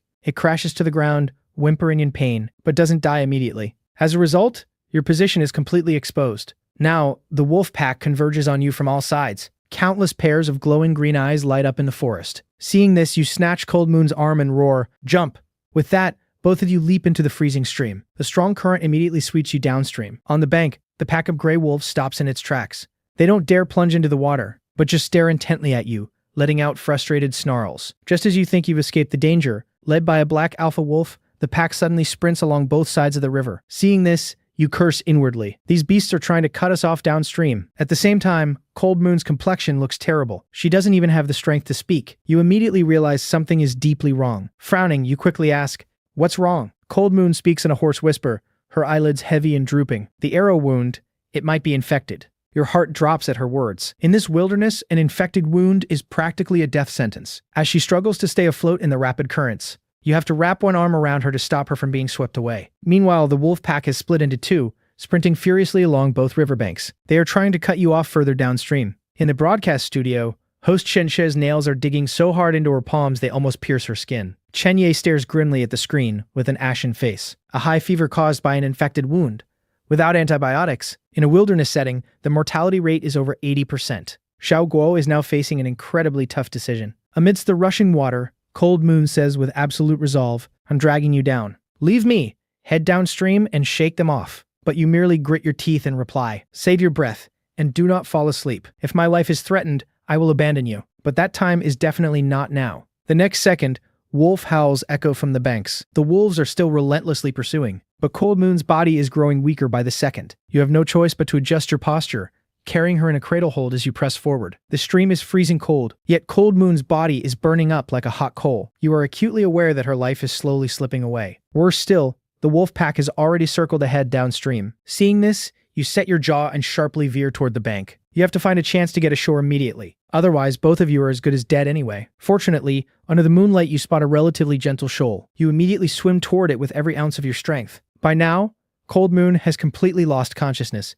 Only her faint breathing proves she is still alive. Soon, you reach the edge of the shoal. Using the last of your strength, you haul Cold Moon up onto the shore. However, before you even have a second to catch your breath, the thundering footsteps of the wolf pack echo from the distance. Hearing this, you instantly scoop up the unconscious Cold Moon, frantically searching for a hiding spot under the moonlight. Shortly after, a pitch-black cave entrance appears on the mountain wall ahead. You have no other choice, so you carry Cold Moon and rapidly dash into the cave. Fortunately, the cave is much more spacious than expected. It is a naturally formed stone cave, about a dozen meters deep. However, the ground has a distinctly flattened area that has been cleared away. The cave walls also have several small, manually chiseled pits, seemingly meant for storing items. Most importantly, there is a faint scent of a campfire lingering in the air. Your heart skips a beat. Someone has clearly lived here before, but Cold Moon's injuries need to be treated immediately. With that in mind, you gently lay Cold Moon down on the ground, and then pull out the first aid kit. However, there are only some basic medical supplies inside. which are completely useless against this level of infection. To make matters worse, the howling of the wolf pack rings out from just outside the cave. You instinctively hold your breath, then raise your pistol, standing guard in front of cold moon. Moonlight casts a slant into the cave entrance. You can clearly see several dark shadows pacing around outside. Soon, a gray wolf cautiously approaches the entrance, its nose constantly twitching in the air, trying to pick up any suspicious scent. Suddenly, Lung Yue let out a faint sound due to body spasms. The next second, the gray wolf's ears instantly pricked up. Just as it was about to poke its head into the cave, the alpha wolf's call echoed from afar. Hearing this, the gray wolf hesitated for a moment before turning away. Seeing this, he let out a long sigh of relief. Soon after, the wolf pack's footsteps faded completely. Only then did you dare strike your flint to check the cave. Deep inside, you saw a simple stove built from stones, with some dry firewood piled next to it. In a small pit on the wall sat a rusty tin can. Opening it, you found some herbal scraps left inside. Just then, Lung Yu let out another painful groan. Hearing this, you immediately turned to check on her. Lung Yue's eyelids fluttered weakly. I'm so cold.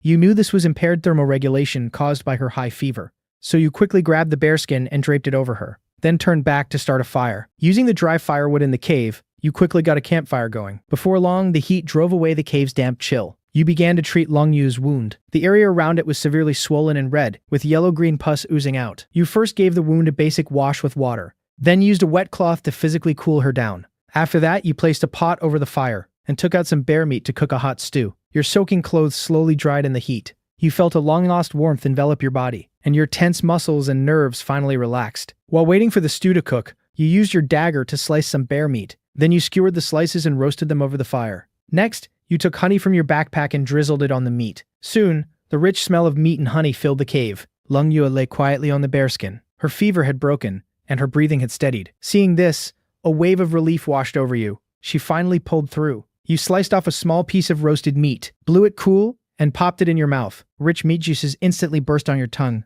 As you chewed, you pondered to yourself, I should be able to sign in tomorrow, right? According to the system's rules, you should get a new reward tomorrow. You wondered what it would be this time. You enjoyed a moment of peace in the warm cave, unaware that a storm-threatening dragon country was brewing. Countless eyes were glued to the ticking numbers on the live broadcast. Time until comms open, 5 hours and 12 minutes.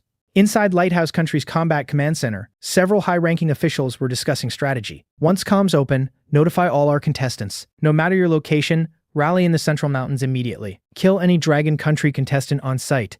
Also, Japan and Korea must hate Dragon Country just as much. We can form an alliance. Meanwhile, a conference room in Dragon Country's Demon City was brightly lit. Over a dozen top officials sat around the table. The Minister of Defense spoke grimly. Once comms open, other countries might unite against us. Right now, Xiao Guo and Lung Yue are in the Central Mountains. Wang Xin found iron ore in the Eastern Plains. The other contestants are too far away to regroup quickly. The room fell into a dead silence. After a moment, the defense minister said sternly, when comms open, transmit this to all our contestants. Beware of foreign contestants, and move toward Comrade Xiao Guo to rally if possible. If attacked, show no mercy. As the first ray of morning sun pierced the cave entrance, you stood up, having stayed awake all night. Seeing Lung Yue still resting, you decided to explore outside. Outside, the wolf pack was nowhere to be seen. However, a patch of dark blood stained the ground nearby. Noticing this, you followed the blood trail and saw a torn backpack lying on the ground. You immediately realized it seemed some poor bastard drew the wolves' attention away from you yesterday. Thinking of this, you stepped forward and rummaged through the bag. Its contents were scattered everywhere. A standard-issue dagger, a military compass, and a medical kit. You gladly pocketed the 3 items. Just then, your fingertips brushed against a hard edge inside the medkit, so you opened the kit completely. At the bottom lay a single pill in blister packaging. Seeing it, your pupils slightly contracted. Amoxicillin. To think this unlucky guy had something like this. You quickly tucked the pill away and returned to the cave. Inside, Lung Yue was already awake. She leaned against the wall, her face still pale, but her eyes had regained their clarity. You walked over to her. You're awake. Take this. I'll roast some meat for you in a bit. Then you handed her the antibiotic. Lung Yue was stunned when she took the capsule. This is an antibiotic. Where did you get this? Hearing this, you explained what happened outside, then began to rebuild the fire. Lung Yu naturally knew how precious antibiotics were in the wild. She looked at you deeply and asked no more questions. Then she swallowed the pill without hesitation. Suddenly, an untimely rumble came from her stomach. Lung Yu kept a straight face and calmly said, I have some jerky left in my bag. Let's take it out and eat it. It was the jerky she made from a wild rabbit she hunted earlier, which she had been saving all this time. Unexpectedly, you smiled and said, let's get you something better. With that, you pulled thick slices of bear meat from your bag, expertly skewered them on a stick, and took out a large chunk of honey, to spread evenly over the meat. The next second, the aroma of meat filled the entire cave. Lung Yu was completely dumbfounded. "You actually have bear meat and honey?" Without looking back, you casually replied, "Hunted a bear on the way a few days ago, and robbed a beehive while I was at it." Just then, both of your watches vibrated slightly at the same time. A message packed with information arrived. It was Dragon Country's orders to its contestants. After reading it, Lung Yu's expression grew incredibly solemn. She clenched her fists tightly. "Looks like we're targets. Then let's see who the real prey is." You handed the roasted meat to Lung Yu, a cold glint flashing in your eyes. "Eat up and recover your strength first. We need to find a suitable place nearby to build a shelter to welcome our compatriots and our enemies." Lung Yue nodded and took the meat. Just as you were pondering your next move, the system's voice suddenly rang out. "The host has survived in the wilderness for 7 consecutive days. Sign in immediately." The next second, you stood up abruptly. "I'll go outside to check and familiarize myself with the terrain, to prepare for building the shelter." Lung Yue simply nodded and went back to eating her roast bear meat. You quickly walked out of the cave, found a hidden patch of bushes, confirmed no one was around, and turned off the broadcast. Then you immediately signed in. Sign-in successful. Congratulations to the host for obtaining a god-tier reward, master-level forging. As the voice faded, a massive flood of information rushed into your mind. From primitive stone tool crafting to bronze smelting, and the forging techniques to temper steel hundreds of times. Countless ancient artisan skills perfectly merged with modern industrial knowledge. Countless blueprints instantly surfaced in your mind. From razor-sharp tang swords to indestructible heavy armor, and even semi-automatic ballistas that fire crossbow bolts. In an era without firearms, the lethality of such things was obvious. Thinking of this, you slowly opened your eyes. "So you like forming coalitions to hunt us? Then I'll show you what a torrent of steel looks like." A moment later, you returned to the cave. Lung Yu was carefully polishing an arrow shaft with her dagger. Seeing you enter, she spoke firmly. "We must leave here immediately to build a shelter. The enemy is rallying right now. Every minute we delay increases the danger." You looked at her resolute eyes and nodded. "All right, we leave now." Without another word, you both quickly began packing. You repackaged the remaining supplies, while Lung Ye checked her gear. Soon, you stepped outside. Following the compass, you headed north. Along the way, Lung Yu observed the terrain and offered her professional advice. The shelter's location must be easy to defend and hard to attack, preferably with natural barriers and a stable water source. And it must have adequate concealment. You simply swept your gaze across the endless mountains and added, "It also needs ore. The more iron or copper ore, the better." Lun Yue looked at you deeply upon hearing this. Over this period, she had completely acknowledged your capabilities. Therefore, she completely trusted your judgment. Meanwhile, across the vast wilderness, all Dragon Country contestants were heading in the same direction. Some were covered in injuries. Others were emaciated from hunger. But everyone pressed on with unwavering determination. Non-stop bullet comments flooded Dragon Country's live broadcast room. It was the whole nation cheering them on. However, danger was also assembling. In an open river valley, a campfire blazed. 7 or 8 foreign contestants were gathered. They were heavily equipped and looked arrogant. Kane, who had escaped from your gun, stood among them. He looked into the distance and sneered. "Dragon Country is full of cowards who fear death. With just a little scheming, that Dragon Country guy we captured will obediently play the traitor, and we'll set up camp right here, waiting for your comrades to arrive." Back in the forest, you suddenly stopped in your tracks. Seeing this, Lung Yu immediately gripped her weapon alertly. "What's wrong?" You didn't answer, just slowly closed your eyes. Thanks to master-level forging, you gained a faint sense of the metallic ore distribution beneath the Earth's crust. The Earth felt like a giant vault filled with copper and iron. After a moment, you opened your eyes. Your gaze locked onto a steep peak to the southeast. Mist swirled halfway up the mountain, where a massive waterfall crashed down into a deep pool. The exposed rock on the mountainside gleamed dark red in the sunlight. You said calmly, "Found it." Lung Yu followed your gaze. "Won't that be too conspicuous?" But the corners of your mouth curved up. Being conspicuous makes it easier for our compatriots to find. Not only is there endless drinking water, the surrounding forest provides nearly infinite fuel. Most importantly, there's a massive hematite vein there. Shock filled Lung Yu's eyes upon hearing this. Not just because of how crucial hematite was, but because she couldn't believe you spotted iron ore from miles away. But she didn't ask further. She just gave you a firm nod of agreement. In the live stream, comments flooded the entire screen, all expressing shock and excitement over your discovery of the hematite vein. In the broadcast studio, Chen Ye's face was red with excitement. That peak and waterfall provide infinite water and a natural barrier. And a shelter built in an area that size could hold thousands of people. They could even clear land for farming. On screen, you had arrived at the base of the peak. The mist from the waterfall blew against your faces, bringing a refreshing chill. It was a natural, crater-like valley. On the left was a steep 100-meter cliff, with the hanging waterfall. On the right, flat land with fertile black soil, covered in various shrubs and wild grass. And beyond the flat ground was an endless expanse of primeval forest. Seeing this, an unprecedented light burst from Lung Yu's eyes. "This is an absolutely perfect spot for a shelter, and there's only this one entrance." Saying that, Lung Yu walked up to the exposed rock wall and reached out, touching the rocks that gleamed with a dark red luster. The rock was hard and cold to the touch. Lung Yue used her dagger to scrape it forcefully. The next second, rust-colored stone dust fell away. It really was hematite. Lung Yue looked back at you, her eyes complex. You said, sounding slightly exhausted, "This should be our dragon country's home." With that, you dropped your heavy backpack, lay down on the grassy ground, and let out a long breath. Days of running and fighting had left you physically and mentally exhausted. Plus, you hadn't had a good night's sleep recently. Seeing this, Lung Yu said seriously, "Get a good sleep. I'll keep watch." She then started gathering branches nearby. After a short nap, you joined in as well. The global broadcast room was in absolute chaos. Dragon Country viewers were ecstatic, as if they could already see a mighty shelter rising from the ground. Viewers from other countries threw insults, believing this place would be the Dragon Country contestants' graveyard. On screen, on a ridge tens of kilometers away from the valley, two figures were observing from afar with binoculars. They were the Swiss contestants Leo and Hans. Leo looked at it with sheer disbelief. "I've never seen such a massive waterfall. Should we go take a look?" Hans shook his head. "Right now, those countries are tearing at each other like mad dogs. Our strategy is self-preservation to survive to the end. Let's just wait and see. We need to find our teammates first." With that, the two silently put away their binoculars and quickly vanished into the dense forest. Inside the waterfall valley, you walked toward the deep jade-green pool under the falls. Forging and quenching required water, and everyday drinking needed it even more. So, you had to confirm the water was safe. With this in mind, you walked along the edge of the pool. The water was mostly crystal clear. There were even a few small fish darting happily through it. However, your brow furrowed slightly. It was too quiet. Such a large pool of water, yet no signs of large aquatic animals. You shifted your gaze to the seemingly bottomless center of the pool.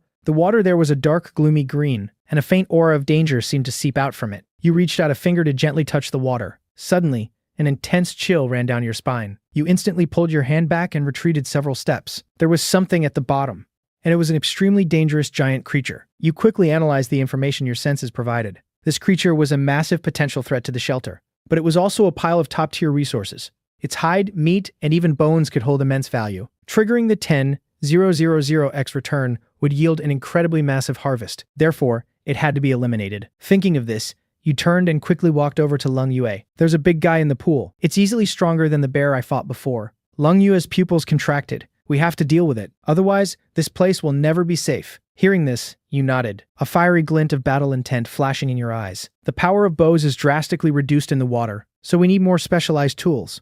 Give me half a day." With that, you picked up your trench shovel and strode toward the ore site.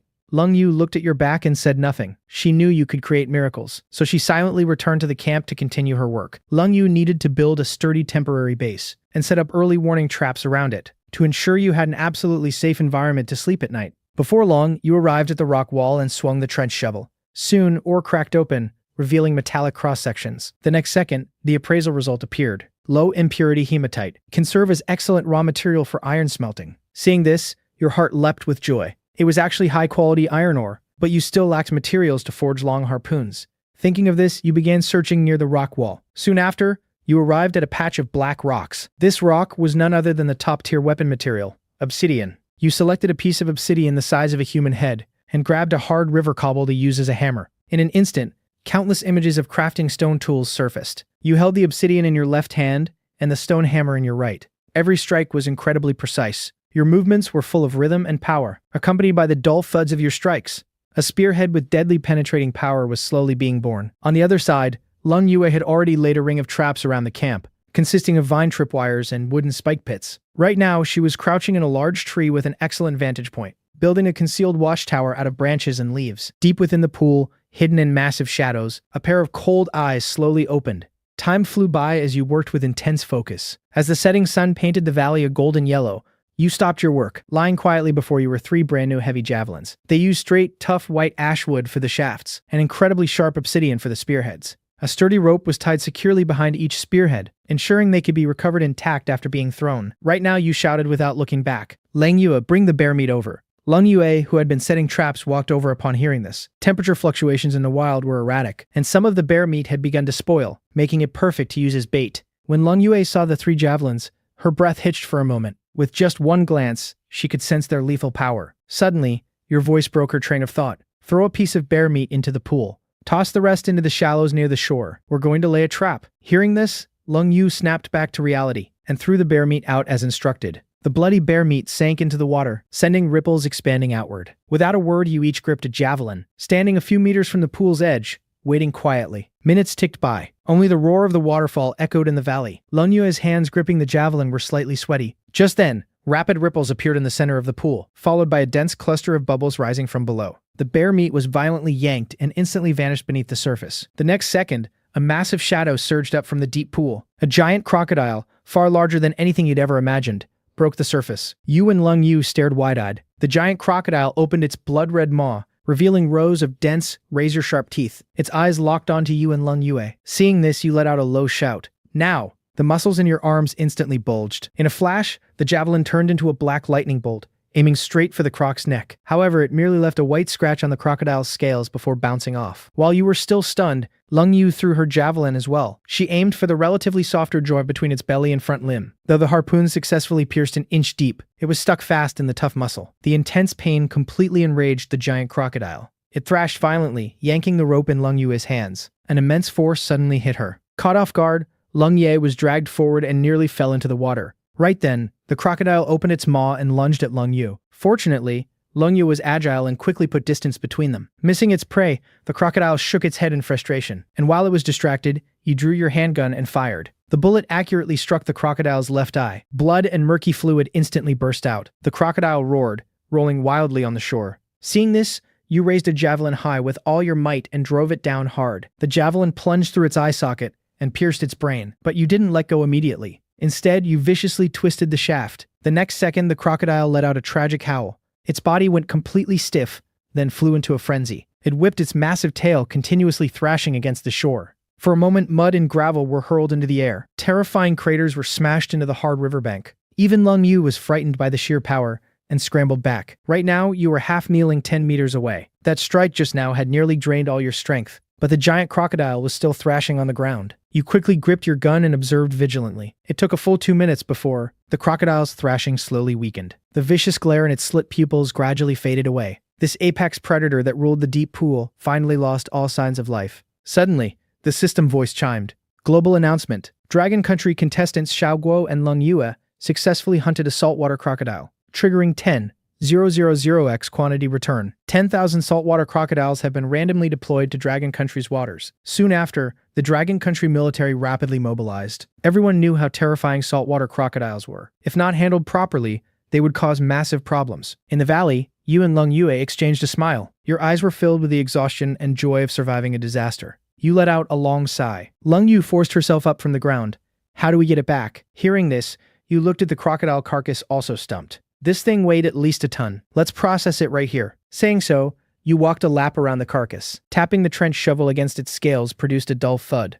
You shook your head and handed the shovel to Lung Yue. I'll go to camp and fetch the tools. This hide is great material. We can't let it go to waste. Lung Yue nodded upon hearing this. Soon, you returned. You and Lung Yu began to butcher the giant beast. The crocodile's hide was incredibly tough. Even using the machete and dagger, you could only peel it back bit by bit. Lung Yu helped from the side by pulling the flayed skin and flesh back. Under the sun, two figures worked busily beside the massive carcass. Before long, the skin was removed, and you began to process the tail. You explained as you worked. The best part of the crocodile is this crescent meat inside the tail. The meat is tender, has no gamey taste, and is comparable to top-tier steak. Listening to you, Lung Yu already started imagining the wonderful taste of eating it. After the tail came the lean meat from its 4 legs. It took the two of you nearly 2.5 hours to completely butcher the crocodile. As for the remaining skeleton and organs, they weren't wasted. You buried them on the spot to act as fertilizer, planning to plant the crop seeds you found in the airdrop box. Before long, you dragged the heavy hide and meat back to your temporary camp. You set the meat down and started a fire. Moments later, the campfire rose, driving away the cold and bringing a sense of security. You whittled a branch sharp and skewered a large chunk of leg meat. Then you set the meat over the fire to roast. The fat sizzled under the high heat. Dripping into the flames, it stoked the fire higher. A rich, savory aroma instantly filled the air. While waiting, you set up the iron pot by the fire. You tossed in a few chunks of meat and added stream water. Lung Yue sat on the side, watching your busy figure, a smile unconsciously touching her lips. Soon, under the flames, the roast meat turned a mouth-watering golden yellow. You tore off a large piece and handed it to Lung Yue, while taking a piece for yourself to chew on. Eat up and get your strength back. After we eat, we'll sort our supplies. Get a good rest tonight. We have a lot to do tomorrow. Hearing this, Lung Yu immediately took it and dug in heartily. The crocodile meat was firm, chewy, yet incredibly tender, carrying a unique, fresh sweetness. Lung Yu's eyes lit up as she praised from the bottom of her heart. This crocodile meat is absolutely delicious. Soon, the rich crocodile stew was done too. You and Lung Yu quickly shared it. As the rich broth went down, a warm feeling rose from your stomach. In an instant, it drove away your body's fatigue and chill.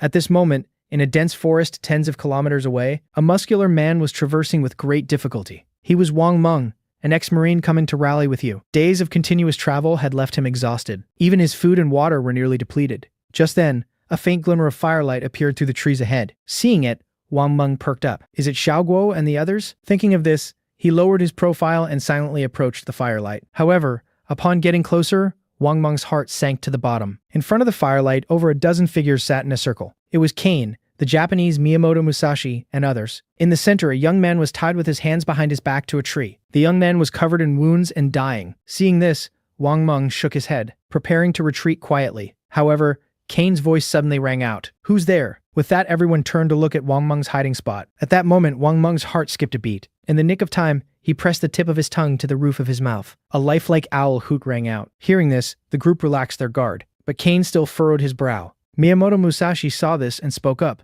Overvigilance is a sign of cowardice. You should relax a bit, Kane-kun. After all, we have so many people here. Miyamoto's disdain made Kane drop his suspicion. Only then did Wang Meng successfully escape. In the darkness, Wang Meng constantly reoriented himself, finally sprinting toward the central mountains mentioned in the message. His eyes were incredibly determined. Xiao Guo, Lung Yu, you guys better wait for me. Meanwhile, in the waterfall valley, the campfire crackled. You and Lung Yu were taking inventory of your supplies. Before you, the massive saltwater crocodile hide lay flat on the ground. The dark green scales were as hard as iron. Lung Yu touched the crocodile hide, her eyes burning with intensity. If we make armor out of this, it'll easily deflect most cold weapon attacks. It could even provide some defense against small caliber crossbows. Hearing this, you nodded. There's something more important to do first. Then you solemnly brought out a small cloth bag. When you opened it, 3 packets of seeds were revealed. Seeing them, Lung Yu exclaimed in shock. You even have these? You replied with a smile. Tonight, we'll give our home a simple upgrade. Tomorrow, we plant the seeds. With that, you and Lung Ye quickly got to work. You draped a thermal blanket over the shed roof. Then you swung the trench shovel to dig out dirt. 10 minutes later, a flat, shallow pit was formed. You filled the pit with gathered dry grass and leaves. Finally, you and Lung Yu spread the massive bearskin over it. And with that, a brand new shelter appeared before your eyes. From the outside, it just looked like an unremarkable grass hut. But inside, it was a different world. As the two of you crawled in, the cold outside was instantly sealed off. The warmth and softness of the bearskin made Lung Yu exclaim excitedly, "It's so comfortable." You nodded in satisfaction and casually tossed some firewood into the fire. "I'll take the first watch, you sleep first." Lung Yu didn't refuse. She leaned against the warm wall and fell into a deep sleep. However, a new problem soon arrived. Several black mosquitoes hovered around like ghosts. Frowning, you constantly waved your hand to fan them away. It took half an hour just to drive some of the mosquitoes out of the shelter. I need to find something to repel bugs tomorrow. Outside the shelter, the sound of water flowed constantly. But in your mind, you were planning around that massive iron ore. Countless forging blueprints and manufacturing plans took shape in your head. Just 2 people was still too slow. You hoped a few more compatriots would show up soon. In the second half of the night, Lung Yu woke up on time to take over the watch. You leaned against the wall and quickly fell asleep. In the morning, as sunlight pierced the shelter, you slowly opened your eyes. By now, Lung Yu had reignited the fire and was boiling water in the iron pot. A few pieces of smoked crocodile meat were heating up nearby. Seeing you awake, Lung Yu handed you a bamboo tube filled with water. You're up. You took the bamboo tube and drank it down. Then you tore off a strip of crocodile meat and started eating. Today, we'll scout the surrounding area, figure out the terrain, and see what other resources we can use. Also, we need to map out all possible entry and exit routes, and set up some early warning traps. Lung Yu nodded briskly. Setting traps and perimeters was exactly her area of expertise. After breakfast, you put out the campfire. Then you grabbed your weapons and tools and began exploring the area. You followed the stream upwards. As you walked, you suddenly stopped, raised your head, and sniffed the air. There's a faint, sweet aroma in the air ahead. Lung Yu sniffed the air as well. Why can't I smell anything? You didn't explain, just smiled slightly, and led Lung Yu toward the rock wall. You pushed aside the dense ferns and rounded a massive boulder. The next second, Lung Yu was stunned by the sight. A section of the cliff face was covered in thick vines, and hanging from the vines were brown fruits. Lung Yu cried out in pleasant surprise. There are actually wild kiwis. You plucked one and gave it a squeeze. Not fully ripe yet, but we can pick some and take them back to let them ripen. Right then, the cold, mechanical voice chimed in. Dragon Country contestant Xiao Guo has discovered an edible resource, wild kiwi, triggering 10,000 X quantity return. 10,000 wild kiwi vines have been randomly deployed across Dragon Country. Immediately, the Dragon Country live broadcast room exploded. Vast patches of wild kiwi vines appeared out of nowhere in many mountainous regions across the nation. Local forestry departments and residents were overjoyed. In the valley, you and Lung Yu picked a full bag of kiwis. Then you continued exploring. Soon, you made another discovery in a wetland area by the stream. Large patches of shepherd's purse and bracken ferns swayed on the ground. Seeing this, you called Lung Yue over to harvest the wild vegetables together. A moment later, while heading back on the original path, you stopped again. A spicy and fresh fragrance drifted over. Your eyes instantly lit up. Your gaze locked onto a sun-facing slope on the other side of the valley. Let's go check over there. With that, you crossed the sparse woods to the hillside. Before you stood a patch of peculiar, waist-high plants. They had broad leaves, with clusters of trumpet-shaped pink flowers blooming at the top. You walked up to one, plucked a leaf, and smelled it. A familiar scent instantly rushed into your nose. It really is wild tobacco. Its value was beyond imagination. Dried tobacco leaves soaked in water could serve as a pure, natural insecticide. It could be used to protect crops, and after special processing, it could act as a topical anesthetic and painkiller. Of course, it could also be rolled into smokes to provide spiritual comfort. Thinking of this, you picked over a dozen high-quality tobacco leaves, unable to stop the corners of your mouth from curling up. Lung Yue looked at you and shook her head with a smile. Soon, you both returned to camp fully loaded. Lung Yue placed the kiwis in a corner to ripen. Then she washed the shepherd's purse and ferns in pool water for an extra meal. You sat to the side, stringing the tobacco leaves together with fine vines, then hung them by the fire to dry. The emerald leaves slowly curled under the heat, their color gradually deepening. A spicy and unique aroma filled the air. Even your long tense nerves found a moment of relief. Then, you shifted your gaze to the hematite layer on the rock wall. I leave lunch and guarding the camp to you. I need to build a furnace. With that, you picked up your trench shovel. A fiery light burned in your eyes. Hearing this, Lung Yu nodded forcefully. Leave it to me. As she finished speaking, you strode out to the open area. In the broadcast studio, Chen Ye said with a grave expression, "The difficulty of smelting iron is unimaginable. Just building a proper furnace is enough to stump the vast majority of people." On screen, you used the shovel to dig up yellow clay by the stream and moved it to a flat rock. Then you scooped some coarse sand from the pool's edge, mixed it with the clay at a specific ratio, and repeatedly kneaded and pounded it. A moment later, you grabbed a handful of dry yellow grass. She says he walks up and someone asks if he's Ash. He says he's taking off the command of the eastern region. Chopped it up with your knife and kneaded it evenly into the clay. Then you immersed yourself completely in the crafting process. You began stacking the mixed clay lump by lump.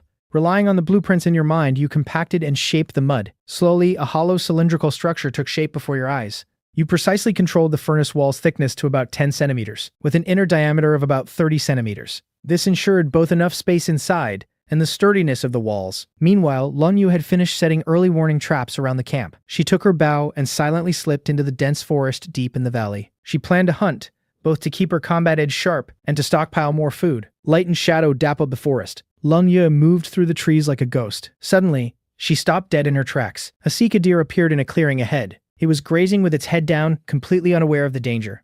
Seeing this, Lung Yu slowly raised her longbow. The feathered arrow shot toward the deer like a deadly streak of light. It accurately pierced its skull. The sika deer crashed to the ground, twitching violently, and in moments, it lay still. By the stream, you used a stick to poke a ventilation hole into the bottom side of the furnace. With that, the earthen furnace was complete. You looked at your masterpiece, your face full of smiles. This would be the first cornerstone of your industrial revolution. Elsewhere, a waterfall roared down from a cliff like a dragon. Dragon Country celebrity Lin Yihan was leaning against an ancient tree, panting heavily. Her lips were cracked, peeling in layers. Even the clothes on her back were torn to shreds. Right now, Lin Yihan looked at the waterfall with joy.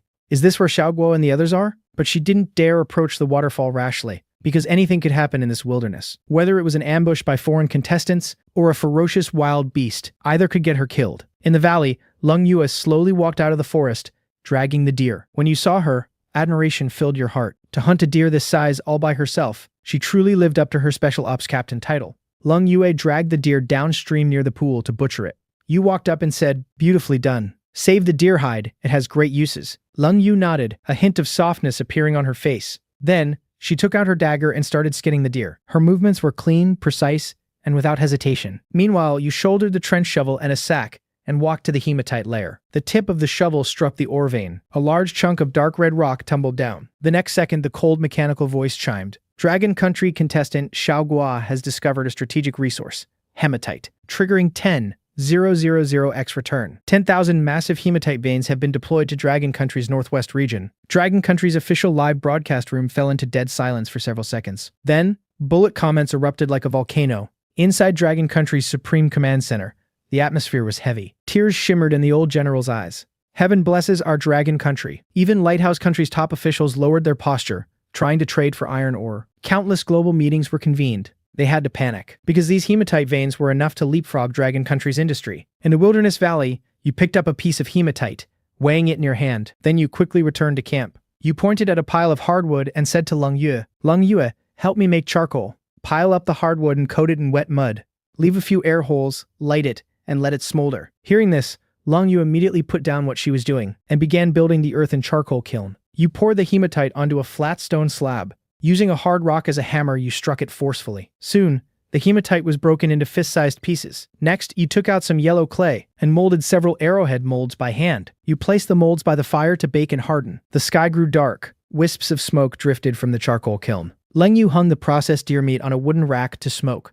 You looked at the earthen furnace light flashing in your eyes. Tomorrow, the first fires of industry would burn right there in the wilderness. Meanwhile, not far away, Lin Yihan was curled up at the roots of a large tree. When she saw the firelight, her heart leapt to her throat. Were they enemies or compatriots? She didn't dare approach. She could only stare quietly at the fire. But the freezing chill from her body terrified her. The instinct to survive overrode everything. Using her last ounce of strength, Lin Yihan stood up and walked step by step toward the fire. In the valley camp, the campfire blazed fiercely. A massive leg of deer meat sizzled over the flames. Above the fire stood a simple triangular smoking rack, draped with sliced strips of deer meat. The rich aroma of meat mixed with salt permeated the air. You tore off a piece of crispy on the outside, tender on the inside deer meat and put it in your mouth. Then you picked up some boiled ferns from the iron pot and ate them. The deer meat was firm and juicy, and the ferns were crisp and refreshing. You couldn't help but let out a sigh of deep satisfaction. So comfortable. Lung Yue was also eating heartily beside you. Suddenly, she snapped her head up and looked toward the perimeter. Someone's there. Hearing this,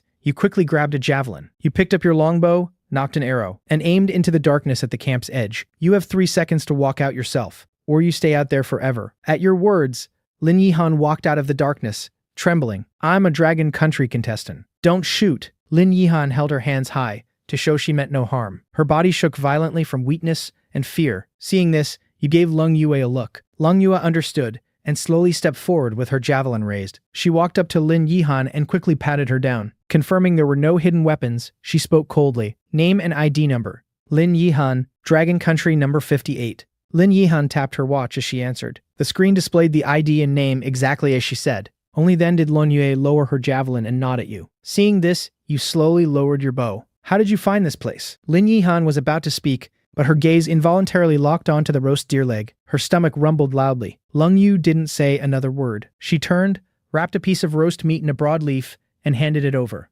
Eat first. Hearing this, Lin Yihan's tears broke free. She took the roast meat with trembling hands and wolfed it down, completely disregarding her image. He looked at Lin Yihan and shook your head. With more people coming, resource consumption would increase. You had to increase your strength ASAP and build powerful weapons and a safer shelter. Tomorrow was the system sign-in day. What would you get this time? At this moment, in Dragon Country's Supreme Command Center, a combat staff officer rushed into the conference room, face pale. Contestant Zhang Pengfei has been captive for 12 hours. At this rate, he will eventually turn traitor. But the next comms window isn't for 4 days. The old general's voice turned hoarse upon hearing this. We can only hope they don't find Xiaoguo in these 4 days. In the valley, the campfire crackled. Lin Yihan had eaten 3 large pieces of deer steak. Her stomach finally sent signals of fullness she hadn't felt in ages. She said in a hoarse voice, "Thank you." Lung Yu didn't reply, only silently added dry pine wood to the fire. You spoke calmly. Tell us your situation. Hearing this, Lin Yihan's body instinctively tensed. Then she began recounting her experiences. She vividly described how she survived, occasionally showing the scars on her body. You and Lung Yu listened quietly. Then, Lin Yihan's voice dropped, and a hint of lingering fear appeared in her eyes. I ran into several groups of foreigners. 3 of them moved swiftly like soldiers. Most importantly, I saw one of them with a gun on his waist. Hearing this, Lung Yu's pupils contracted sharply. Did you get a clear look at the gun? Your brows also furrowed tightly. Lin Yihan tried hard to recall. It was black, felt a bit longer than a normal handgun, and it seemed to have something like wood on the front. Also, they had Asian faces, but they weren't speaking Lighthouse Country, Japanese, or Korean. Hearing this, you and Lung Yu exchanged incredibly solemn looks. This intel was extremely crucial. You had thought the biggest threat was the Lighthouse-Japan alliance. But now it seemed the real hunters were still observing in the dark. The atmosphere in the valley became somewhat heavy. After a moment, you broke the silence. All right, rest up. I'll take the first watch tonight. Lung Yu takes the second. Your body is weak, so you rest for now. But starting tomorrow, you'll take the watch from 4 a.m. to 6 a.m. Lin Yihan straightened her back and said crisply, "I won't hold you back." With that, you stopped paying attention to them and took out the crocodile hide to study it closely. Leng Yue handed Lin Yihan a thermal blanket. "Xiaoguo is watching the first half of the night, don't worry." Lin Yihan nodded heavily. She hugged the blanket and walked toward the shelter. The moment she crawled inside, she froze. The chilling wind outside was instantly cut off. A dry, warm aura hit her face, carrying the faint smell of smoke and the fresh scent of dry grass. Lin Yihan stared at everything before her, shock written on her face. Then her nose tingled, and tears welled up again. But this time it was because of a long-lost sense of security. She curled up in a corner of the bearskin and wrapped the thermal blanket tightly around herself, feeling the dual warmth coming from the ground and the air. Then she fell into her most peaceful sleep since arriving in the wild. The night deepened. You leaned against a tree trunk with your eyes closed, constantly pondering the intel Lin Yihan provided. Later, Leng Yue took over the watch. You were able to get a few hours of deep sleep. In the morning, before the thin mist cleared, you put out the charcoal fire and took down all the deer meat strips. By now, the deer meat was completely dehydrated, turning into dark red jerky. You took a strip and bit down on it. However, you only left a shallow set of teeth marks on the jerky. You rubbed your jaw, grimacing. "Why is it so hard?" You took out your dagger and sliced off a small piece, then popped it into your mouth to taste it carefully. The meat was firm and very chewy. It was perfect marching rations. It would taste much better boiled in soup. With this much jerky, there was enough to last you over half a month. Lin Yihan had woken up by now. Her mouth watered at the sight of the jerky. "Is there anything I can help with today?" Hearing this, you immediately assigned tasks. Leng Yu, take her to familiarize herself with the valley. Make sure she memorizes where the traps are laid. Then take her to chop some wrist-thick trees. We need to upgrade the shelter and gather more dry wood for fuel on the way back. Leng Yu nodded upon hearing this. Lin Yihan straightened up and replied forcefully, "I'll do my best." Soon, the two disappeared into the woods with machetes and ropes. Seeing this, you calmly commanded, "Close broadcast. Sign in. You have survived consecutively in the wilderness and meet the sign-in conditions. This sign-in reward is physique enhancement. Base physical attributes will receive a massive, comprehensive, and permanent boost. The next second, a scalding warmth exploded from your heart, violently washing through your limbs and bones. You could clearly feel every inch of your bones emitting fine popping sounds. Your muscle fibers became incredibly tough and thick at an astonishing rate. You subconsciously clenched your fists. An unprecedented feeling of immense power surged through your body. So this is what power feels like. With that, you walked over to your planned work area. Your earlier plan had been stalled by a 200-pound bluestone blocking the way. Now, you took a deep breath and bent down. You gripped the edges of the stone and engaged your lower back. However, the expected heaviness never came. You lifted the bluestone with seemingly no effort. Throughout the entire process, your breathing remained steady, and your heart rate didn't even spike. After moving the boulder, you stared blankly at your hands. This leap in physique filled you with bursting confidence for the upcoming plans. You turned your gaze toward the crude earthen furnace. The Industrial Revolution was now truly beginning. With that, you immediately got to work, starting to build a bellows to force air into the furnace. The crafting method for a hide bellows instantly appeared in your mind.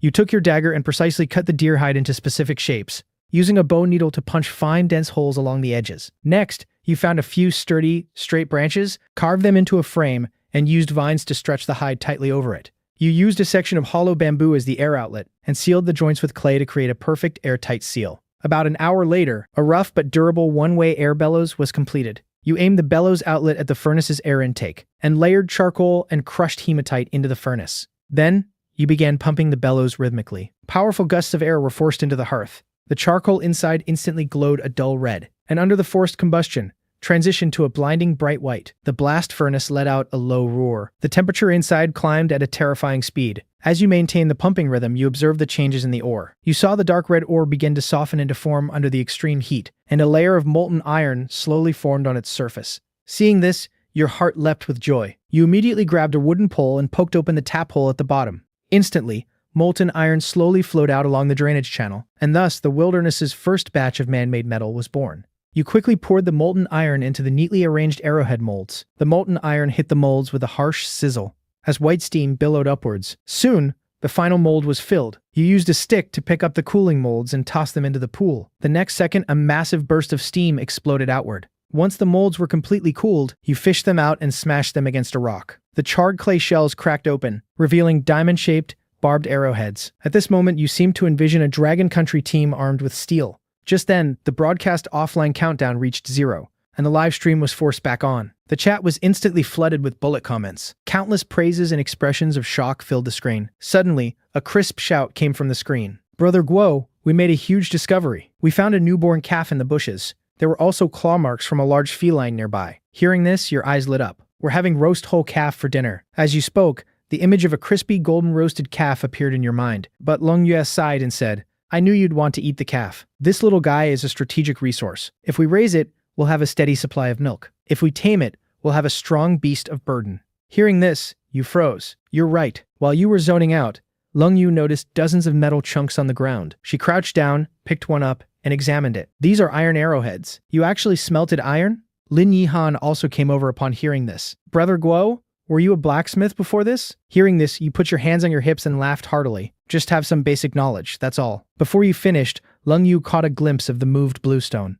An absurd thought popped into her mind. Did Xiao Guo move that by himself? But your voice interrupted her thoughts. "Let's go save the calf first." Soon, you arrived at the bushes. An incredibly weak mooing sound came from inside. Lung Yu pushed aside the branches and leaves. A young calf was stumbling, struggling to stand. A pair of clear but bewildered big eyes looked at you. Its thin legs were trembling, collapsing weakly over and over. Seeing this, you crouched down and carefully checked it. You found no visible wounds on the calf, so you gently rubbed the back of your hand against its forehead. Unexpectedly, the calf nuzzled its head right into your palm. You simply picked the whole calf up in your arms. "Let's go. We're taking you home." Soon after returning to camp, you made a simple halter out of soft vines and securely tied the calf under a tree. Then you laid out a thick bed of dry grass. The calf quickly lay down and curled up into a ball. Right then, Lin Yihan's stomach let out a gurgle. At the same time, a look of discomfort appeared on her face. Seeing this, you instantly understood. "Looks like we need to build an outhouse. With more people, going anywhere isn't an option." Thinking of this, you gave an order. "Chop a few more trees. Once the shelter is reinforced, we'll build a toilet." Hearing this,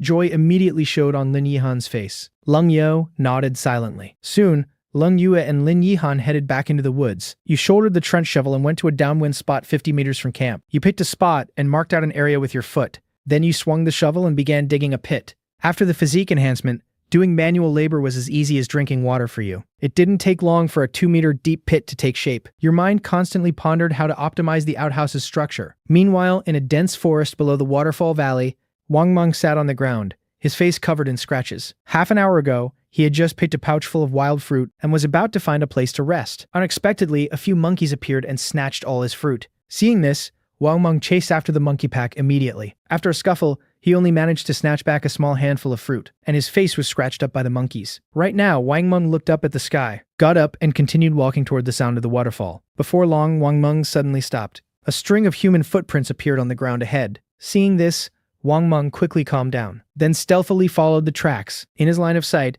a Japanese man had his back to him, relieving himself against a tree. Seeing this, Wang Meng's pupils contracted sharply. His right hand gripped the machete at his waist. "Your good days are over." The next second, Wang Meng rushed forward, covering the Japanese man's mouth and nose. Then he gripped the machete tightly and brought it down hard. Before the Japanese man could react, he was killed. Only then did Wang Meng get a clear look at his face. It was a member of that multinational squad from before. Seeing this, Wang Meng didn't hesitate at all. He turned and sprinted madly toward the dense forest on the other side. Almost simultaneously, Miyamoto Musashi came looking for his teammate who hadn't returned. However, he saw the scene before him.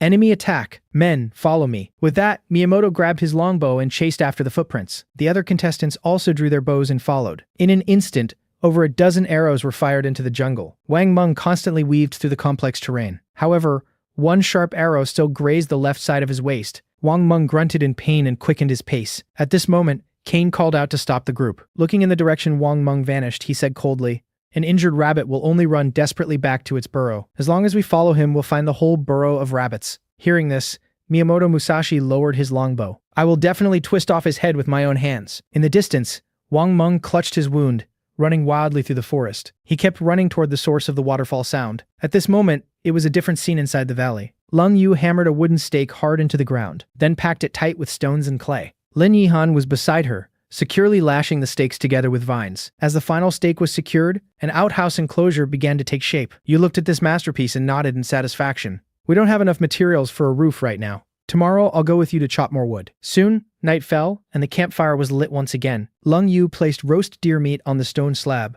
Beside it, the clay pot bubbled with hot wild vegetable soup. Lin Yihan returned carrying a large bundle of green grass. She held the grass out to the calf's mouth. Seeing it, the calf immediately leaned in affectionately. A moment later, the three of you sat around the campfire. Lang Yue silently handed out the food. Meanwhile, you toyed with a piece of briarwood in your hands. Under Lung Yu and Lin Yihan's curious gazes, you drew your dagger and began carving the wood. 10 minutes later, a rustic tobacco pipe was finished. A hint of joy appeared on your face. You quickly got up and went into the shelter. Before long, you came out holding the carefully processed tobacco. Then you packed the tobacco into the pipe bowl and pressed it down. You pulled a burning twig from the fire and brought it to the pipe. The tobacco ignited instantly, emitting a wisp of blue smoke. You brought the pipe to your mouth and took a deep drag. So satisfying. Seeing you act like an old grandpa, Lin Yihan couldn't help but laugh out loud. Lun Yue also shook her head helplessly. For a moment, the camp was filled with a cheerful atmosphere. However, a dull thud of rocks colliding suddenly came from outside the camp. It was the early warning trap set at the entrance. Hearing this, you instantly furrowed your brow. You immediately grabbed your hunting bow and stood up. Lung Yue drew her machete and stepped protectively in front of Lin Yihan. You gave Lung Yue a look. She understood instantly. You both walked toward the triggered trap, one in front, one behind. Not far away, a dark silhouette was leaning against a tree, panting heavily. It was Wang Meng. When he clearly saw the Dragon Country flag patch on your arm, wild joy instantly flooded his pale face. "Save me! I'm Wang Meng from Dragon Country." At his words, you quickly stepped forward to confirm his identity. Then you and Lung Yu supported him and brought him back. "Yihan, go grab the first aid kit." Hearing this, Lin Yihan immediately ran back to the shelter. A moment later, Lung Yue set Wang Meng down by the campfire, then took the first aid kit and opened it. Lung Yu drew her dagger and cut away the torn cloth around his wound. A 4-centimeter gash was exposed to the air. Expressionless, Lung Yu poured antiseptic over the wound. The next second, Wang Meng's body twitched violently, but you quickly pinned him down tight. After the wound was cleaned, Lung Yu took out fresh bandages to wrap it. The whole process was professional and swift. After all this was done, you all breathed a sigh of relief. Lin Yihan handed roast deer meat and hot soup to Wang Meng. Seeing it, Wang Meng grabbed the meat and stuffed it into his mouth. A moment later, Wang Meng caught his breath. Leaning against a wooden stump, he recounted his recent encounters. When mentioning the multinational squad, his face was filled with anger. "Even though I covered my blood trail, they will definitely track me here. We need to prepare early." Hearing this, you nodded with a heavy expression. An attack from so many people was no joke. "But whatever comes, we'll deal with it. Bring troops, the general will stop them. Bring water, the earth will block it." Thinking of this, you silently picked up your pipe, packed it with fresh tobacco, and lit it with an ember. You unhurriedly took a drag, and slowly exhaled a white smoke ring. Wang Meng caught a glimpse of this, and his eyes instantly shone. "Are you smoking a pipe?" You nodded. Seeing this, Wang Meng shot up straight, completely ignoring the sharp pain from his wound. "Bro, let me get a drag of that. I killed a Jap. That counts as merit, right?" You looked at him, not knowing whether to laugh or cry. You quickly packed new tobacco, pressed it tight, and handed it over along with a still glowing ember. Wang Meng took the pipe as if it were a rare treasure, and impatiently took a huge drag. Instantly, the harsh smoke shot straight to his head, making him cough until tears and snot covered his face. The three of you laughed out loud at his miserable state. At that moment, Wang Meng felt as if his wound no longer hurt. Leaning against the stump, his expression turned serious. "Brother Zhao Guo, we need to talk business. If we get besieged without stable food and water, we'll eventually be dragged down by the allied squad. We need to find a way to take the initiative and strike." Hearing this, you calmly replied, "You and I are thinking the same thing. We must first completely eliminate the group chasing you. Only then will we gain a brief, safe period to build up. Before that, focus on recovering from your injuries. Leng Yu and I will take the watches tonight." With that, Wang Meng nodded heavily. With you and Leng Yu taking turns on watch, the night passed safely. The next day, just as dawn broke, over 10 kilometers from the valley, a figure stumbled to the stream and greedily drank water. He was Zhao Ziqian, an ordinary office worker contestant from Dragon Country. Prolonged starvation made him dizzy and unable to stand properly. Just as Zhao Zuchan was drinking, rustling sounds came from the nearby brush. Then a tall figure stepped out. On his arm was the Dragon Country insignia. Seeing this, Zhao Ziqian nearly burst into tears. A compatriot, seeing Zhao Ziqian was from Dragon Country, the figure laughed heartily. "Brother, you're from Dragon Country too. I'm Zhang Pengfei. Are you alone?" Zhang Pengfei asked with warm concern, and even shared a piece of his jerky with Zhao Ziqian. Taking the jerky, Zhao Ziqian wept with gratitude. "I got here all by myself." With that, he shoved the jerky into his mouth. Meanwhile, in the dense forest 10 meters from the stream, Kane held a wooden bow, locking on to Zhang Pengfei's back. They had long threatened Zhang Pengfei with death to make him betray his country. Right now, a twisted sense of pleasure rose in Zhang Pengfei's heart. Finally, another poor bastard is here to share the suffering. "Brother, you're from Dragon Country too. I'm Zhang Pengfei. Are you alone?" Zhang Pengfei asked with warm concern, and even shared a piece of his jerky with Zhao Ziqian. Taking the jerky, Zhao Ziqian wept with gratitude. "I got here all by myself." With that, he shoved the jerky into his mouth. Meanwhile, in the dense forest 10 meters from the stream, Kane held a wooden bow, locking onto Zhang Pengfei's back. They had long threatened Zhang Pengfei with death to make him betray his country. Right now, a twisted sense of pleasure rose in Zhang Pengfei's heart. Finally, another poor bastard is here to share the suffering. On the other side, inside the waterfall valley, Wang Meng was woken up by the calf's mooing. He sat up, rubbing his eyes and sighed. This giant bearskin mattress is so damn comfortable. Nearby, Lin Yihan was giving water to the calf. When Wang Meng saw it, his eyes instantly lit up. He trotted over in a few steps, rubbing his hands. This beast looks pretty meaty. Is this extra grub for tonight? Hearing this, Lin Yihan quickly shielded the calf with her body. You can't eat the calf. It's going to help us plow fields and pull things later on. Wang Meng laughed awkwardly. Oh, so that's how it is. After a simple breakfast, you brought out 4 bows and laid them down. Then you untied a heavy hide sack. The next second, 70 or 80 iron arrowheads rolled out onto the ground. Wang Meng froze on the spot the moment he saw them. He crouched down, picked up an arrowhead, and weighed it in his hand. You actually managed to smelt iron in the wild? Give me 1 day, and I can mount all these arrowheads onto shafts. Hearing this, you looked at Lung Yu and Lin Yihan. You two assist him. Sort out the bird feathers we've collected and turn them into fletchings. Also, look after Dun Dun and the camp's fire. At your words, the two nodded heavily. You turned and walked toward the massive crocodile hide. I'll go make us some life-saving armor. Moments later, the entire camp transformed into a highly efficient workshop. Wang Meng and Lung Yue sat beside a large boulder.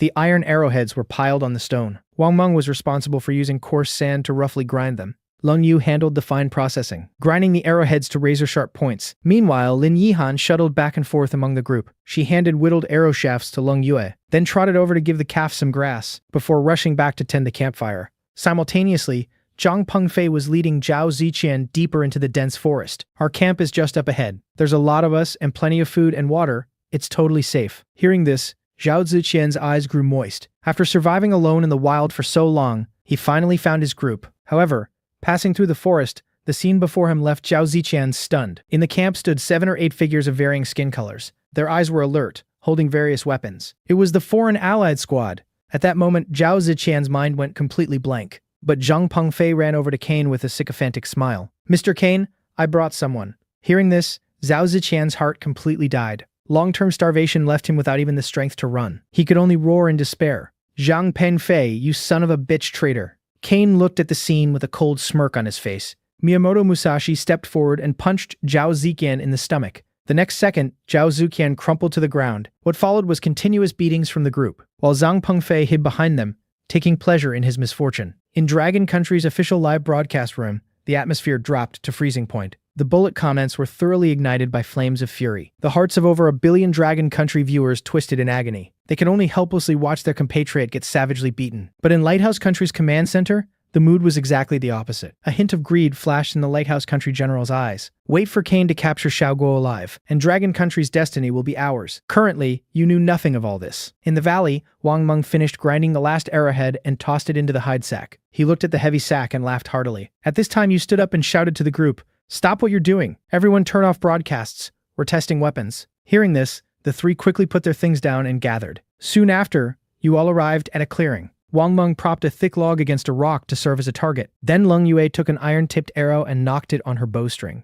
She forcefully drew the bow to the full and released. With a low thud, the arrow instantly pierced through the log's hard outer layer. Wang Meng's eyes went wide. This power is on a completely different level than wooden arrows. If this hit a person, it would go straight through. Even Lung Yue's eyes flashed with satisfaction. The penetrating power of the iron arrowheads exceeded her expectations. Right then, you brought out 4 sets of scale armor. They were made from the hardest scaly hide from the crocodile's back. The dark green scales reflected a cold luster in the sunlight. You handed the armor out to each of them. Wear this, and your survival rate will skyrocket. The 3 smiled and nodded upon hearing this.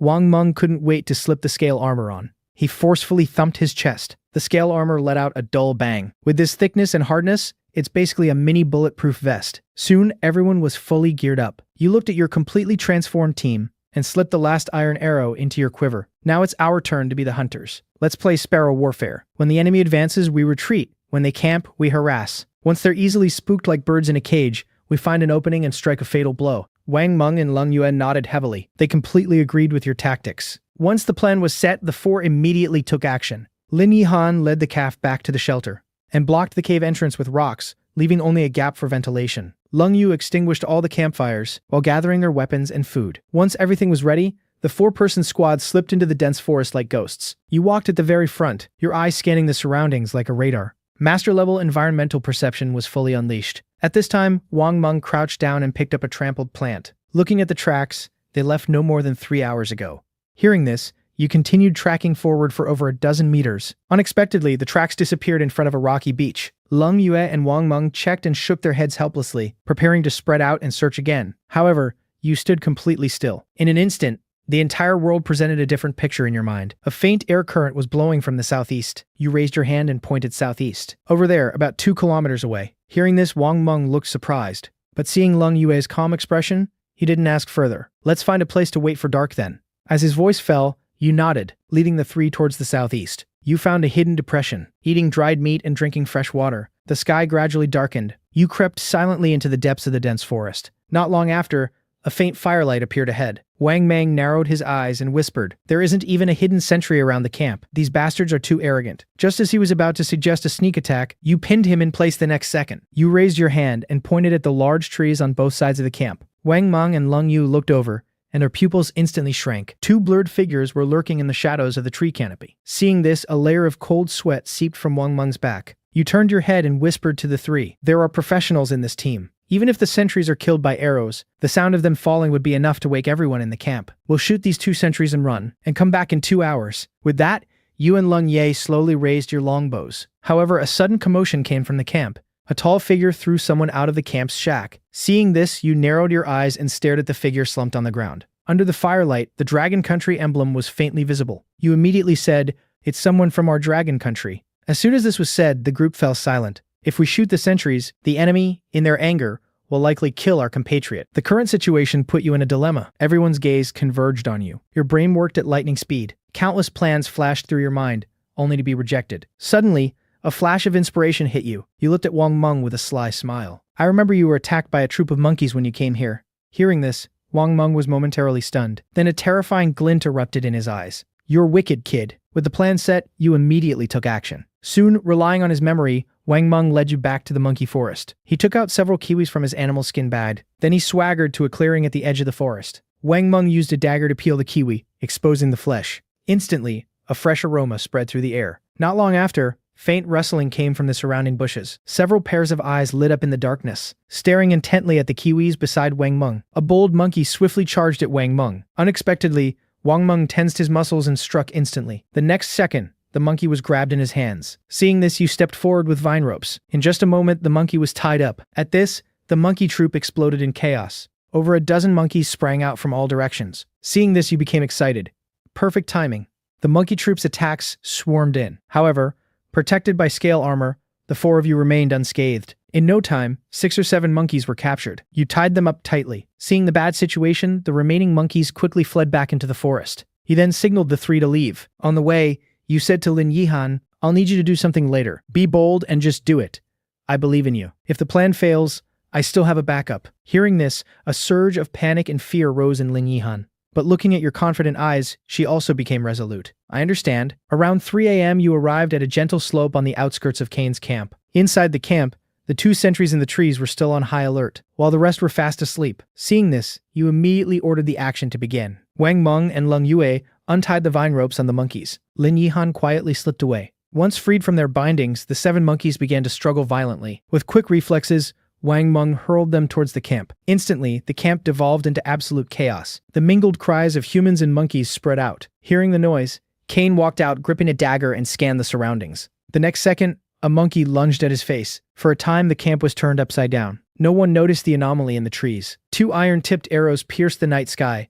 The 2 sentries had their throats pierced by the arrows almost simultaneously. They tumbled from the trees without making a single sound. At this moment, a monkey with its bloody maw wide open charged straight at Miyamoto Musashi. Seeing this, Miyamoto Musashi's eyes turned cold. The longsword at his waist was drawn in a flash. The monkey's head fell to the ground. Seeing this, the other monkeys went even more insane. Amidst the chaos, 3 arrows were fired silently from the darkness. Immediately after, 3 figures fell to the ground. Only then did Kane realize something was wrong. He immediately roared, "Miyamoto, get over here. Enemy attack." Hearing this, Miyamoto Musashi quickly ran to Kane's side. The remaining 2 people also hurriedly gathered around. The 4 looked around vigilantly. Suddenly, an arrow flew through, and one of the enemy's subordinates instantly collapsed. But because of this, Kane also discovered your position. He raised his bow, aimed at you, and fired. Seeing this, the remaining 3 also launched attacks. 3 arrows whistled out. You quickly lowered your bodies to dodge while running to the other side. The firefight continued. Soon, Kane noticed something wasn't right. You were always able to attack with precision the moment they prepared to return fire, forcing them to dodge miserably. Thinking of this, A trace of malice flashed in Kane's eyes. "You two hold off the enemy. I'll go get the hostage." As his voice fell, the three quickly scattered. A moment later, your brow furrowed slightly. In your perception, a figure was crawling out of a shack at the edge of the camp. Using both hands and feet, he scrambled into the dense forest in the opposite direction. Then he fled frantically, stumbling and crawling. You were puzzled. Who would run away at a time like this? In the distance, moonlight filtered through the gaps in the leaves, revealing a fleeing figure. It was exactly Jang Pengfei. While the camp was engulfed in a life-or-death brawl, he escaped amidst the chaos. Regardless of whose hands he fell into,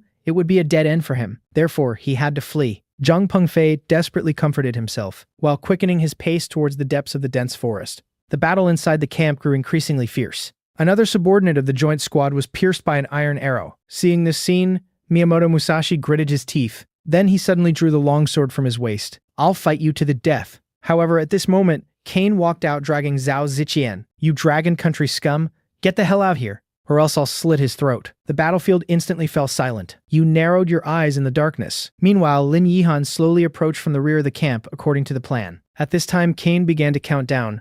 3, 2, 1. The next second, your figure slowly emerged from the darkness. Holding a dagger in your hand, you said with a calm expression, "I'm out. What now?" Seeing this, a cruel smile appeared on Kane's face.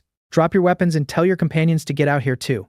Kneel on the ground with your hands behind your heads. Otherwise, you know what will happen." Saying this, Kane tightened his grip on the dagger, pressing it against Zhao Ziqian's neck. Seeing this, you shouted loudly, "Fine. Leng Yu, Wang Meng, come out." You then tossed the dagger at your feet. Leng Ye and Wang Meng immediately understood, and slowly walked out, feigning a look of unwillingness and anger. At this moment, the smile on Kane's face grew even wider. "I'm going to tie you up and trade you to Dragon Country for resources. Hand over your pistol." Hearing this, the corners of your mouth curled up into a smirk. "I don't have the pistol." Hearing this, Kane was stunned for a moment. "Where is it?" As his voice fell, Lin Yihan's figure appeared behind Kane. She gripped the pistol tightly, aiming at the back of Kane's heart. "It's with me." Only a crisp gunshot was heard. Blood instantly bloomed from Kane's chest. His eyes were filled with absurdity and indignation. Then his whole body fell backward. Miyamoto Musashi was still immersed in shock. The next second, you snatched the dagger from the ground and took a large stride forward, pouncing straight at the stunned Miyamoto Musashi. A glint of cold steel sliced through the night sky. Miyamoto Musashi collapsed to the ground, blood spurting from his neck. At this time, Lin Yihan slumped to the ground, panting heavily. You smiled, walked up to her, and said, "Beautifully done." Hearing this, Lin Yihan looked up at your smiling face. The fear in her heart instantly faded away. Just then, a cold mechanical voice echoed. "The number of Wa Country contestants killed has exceeded 10. National Fortune Punishment Mechanism activated. All citizens of Wa Country suffer a -1 decrease in constitution." Meanwhile, the faces of all the higher-ups in the Wa Country Command Center turned pale. His answer is asking, what is actually happening? A moment later, the mechanical voice sounded again. "Dragon Country is the primary killing faction. National Fortune Evaluation Mechanism triggered. All citizens of Dragon Country receive an increase in constitution. This reward does not apply to the participating contestants." In an instant, the entire Dragon Country completely boiled over with excitement. Countless citizens felt the changes in their bodies, as if a warm current surged from their limbs and bones, instantly washing away all illnesses and fatigue. At this moment, everyone was cheering and applauding for your team. In the wilderness, your faces were also filled with joy and pride. A fiery confidence ignited in your eyes. This is only the first step. Quickly rescue him, then clear the battlefield and check the loot. We still have a lot to do. As your voice fell, the four of you quickly got to work. Wang Meng gathered all the weapons and supplies in the center of the camp. You expressionlessly stripped the clothes off the corpses. Meanwhile, Leng Yu ran to Zhao Ziqian's side to check his injuries. She found that he only had some external wounds and was not in mortal danger. So Leng Yu took out a canteen from her backpack and gave Zhao Ziqian a drink. A moment later, Zhao Ziqian woke up. Seeing Leng Yu treating his wounds, tears instantly burst from his eyes. "Thank you all. Did you catch the traitor Jang Pengfei who tricked me into coming here?" After saying that, he fell into a deep sleep again. Leng Yu paused slightly. She quickly came to your side and said, "His life isn't in danger, he's just very weak. Also, he said that Dragon Country contestant Jang Pengfei has betrayed us." Hearing this, the movements of your hands stopped. "So the person who ran away just now was him. We must pull out this thorn as soon as possible. But we have a wounded person with us now. Recklessly pursuing him is too dangerous. Let's rest and regroup for a while before making a plan." Leng Yu nodded upon hearing this. You gathered the three of them. "I'll take the watch for the next 3 hours. The rest of you hurry up and get some rest." Hearing this, the group had no objections. Everyone found a spot to rest. You continuously pondered your future plans. The enemies will only increase in the future. We need more sophisticated weapons and defenses, like chained lassos and Zhuge repeating crossbows. Concrete plans took shape in your mind one by one. Time passed unknowingly. Warm sunlight filtered down through the leaves. Everyone in the camp woke up one after another. Lung Yue soaked some dried meat and handed it to Zhao Ziqian. Taking it, Zhao Ziqian immediately began to wolf it down. Before long, the 5 of you sat together eating. Zhao Ziqian explained the entire sequence of events in detail. After listening, everyone was filled with indignation. Your gaze swept over the group, and you spoke. Quickly inventory the supplies. Take everything useful and let's go home. Hearing this, the group immediately took action. The captured loot was simply too much, completely filling over a dozen backpacks. Wang Meng made a simple sled out of vines and wooden sticks, which finally allowed them to load all the supplies. They slowly moved towards the valley shelter. Suddenly, the livestream watch vibrated. A message from the command center popped up, calling on all Dragon Country contestants to execute the traitor Zheng Pengfei. Additionally, based on long-term observation and data analysis, we hereby announce a rule regarding resource returns. For fixed resource points, contestants must continuously utilize the resource for a week, in order to have a high probability of triggering the 10,000-fold return. Finally, announcing the information on the previously seen armed Asian face, the contestant has been confirmed to belong to Cambodia. His weapon is a short-barreled shotgun. Looking at the message, you felt a mix of joy and worry. The stream beside the valley will hit exactly 7 days of continuous use tomorrow, but the Cambodian contestant's firearm firepower is far higher than ours. However, at least we know the key information. Thinking of this, you said, we'll cross that bridge when we come to it. His bullets will run out sooner or later, but we can use resources to acquire an endless supply of weapons. As soon as this was said, the gloom over the team was swept away. Just then, a fragrant scent wafted out. Your eyes lit up, pointing at the monkey forest. There's good stuff over there. Everyone, follow me. Hearing this, the group looked puzzled, but they still followed your footsteps. Half an hour later, you arrived at the monkey forest. Seeing you, dozens of monkeys instantly became agitated. They swarmed from all directions, hurling rocks and rotten fruit. Seeing this, you quickly issued commands. Drive them away or kill them directly. Wang Meng, I'll launch a frontal assault to draw the main force. Leng Yu and Yihan, clear out any that slipped through from the flanks. As your voice fell, Wang Meng charged out like a wild bull. Using a pot lid as a shield, he smashed through the monkey troop's formation. You darted out from the side like a phantom, swinging your longsword and knocking several monkeys flying. In less than a minute, the monkey troop was completely routed. The Monkey King let out an unwilling shriek before fleeing with the troop. At this point, Wang Meng looked at you. What's the good stuff you were talking about? However, you kept your eyes closed and didn't speak, just fully activating your master-level environmental perception. Then you walked over to a massive dead tree lying on the ground. A natural hollow had formed in the middle of the dead wood. The opening was blocked by rotten leaves and moss. You gently cleared the debris away from the opening with a dagger. The next second, a rich aroma of wine gushed out of the tree hollow. You immediately laughed out loud. This is monkey wine. Quick, bring the pots to fill it up. Smelling the aroma, Wang Meng was so excited he almost jumped up.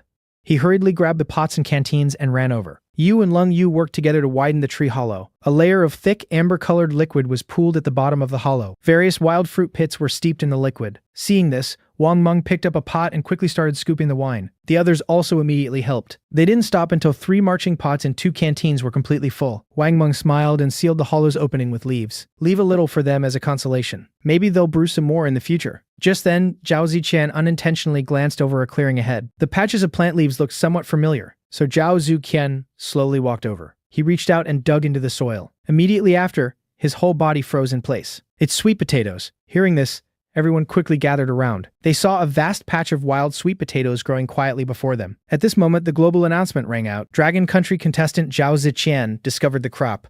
Sweet potatoes, triggering 10,000-fold return. Tens of thousands of acres of high-quality sweet potato fields will be generated in random areas within Dragon Country. The announcement detonated like a bomb in the Dragon Country livestream. The chat barrage transformed into a sea of carnival-like celebration.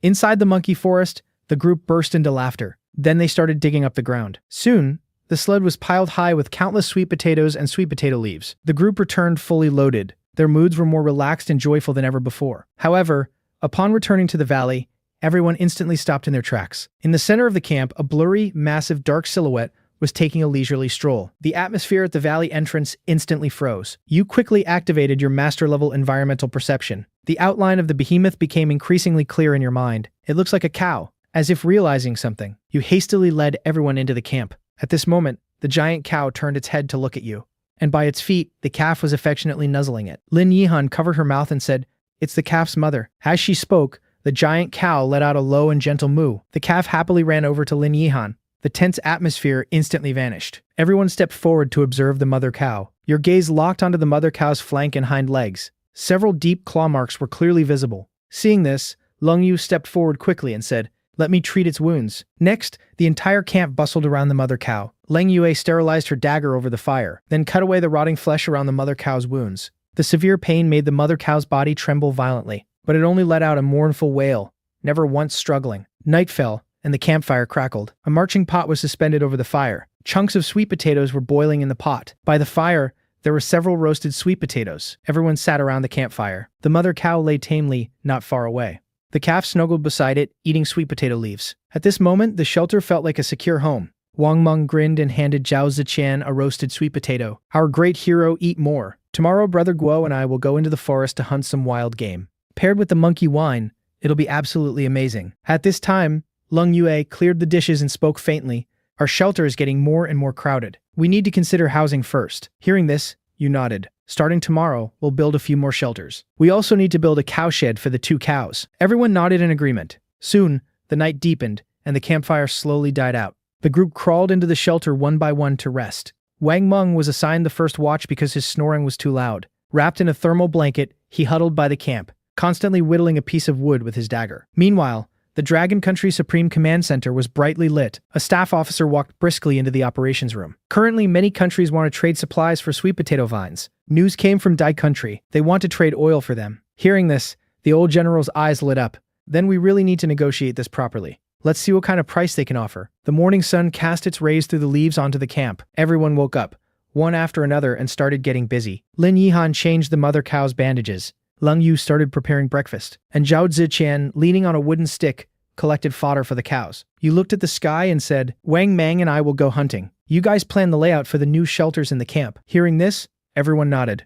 After a simple breakfast, you and Wang Meng set out. After trekking through the forest for about an hour, you caught onto the scent trail of some animals. So you took Wang Meng and followed the scent. Not long after, obvious trampling marks appeared on the ground. At the same time, several plants were snapped in half. The breaks were still very fresh. Seeing this, you spoke up. There's a big guy ahead. Looking at the tracks, it weighs at least over 300 pounds, and it seems to be eating something. Hearing this, an excited gleam sparked in Wang Meng's eyes. Next, you led Wang Meng around to the downwind side, then inched closer to the target little by little. Soon, a chewing sound could be heard. You saw a giant wild boar rooting in the dirt. The sharp tusks near its mouth constantly made a grinding sound. You quickly scanned the surrounding terrain. A plan was instantly formulated in your mind. You raised your hand and pointed to a massive ancient tree on the boar's left. I'll draw its attention from the front. You sneak around behind that tree. I'll lure it towards the tree. The moment it stops, it's your turn to strike. Hearing this, Wang Meng was a little worried. Can I pierce through it? However, you smiled and patted the longsword at your waist. I'll be responsible for dealing the final blow. Wang Meng then nodded heavily. With that said, the two of you sprang into action. You picked up a rock and hurled it fiercely at the wild boar. The rock hit the bullseye. The next second, the boar let out a furious roar. Then it whipped around and charged towards you. The ground trembled slightly from the boar's stampede, but there was no fear on your face. You just stared dead at the boar. Just in the split second before the boar was about to ram into you, you pushed off your feet and instantly vaulted to the side, narrowly dodging the collision. Due to its momentum, the boar crashed into the ancient tree. Its massive body instantly stiffened. At this moment, Wang Meng let out a fierce shout and jumped out from behind the tree. Gripping his spear tightly, he thrust it into the boar's neck with all his might. The sharp iron spearhead instantly pierced the boar's flesh.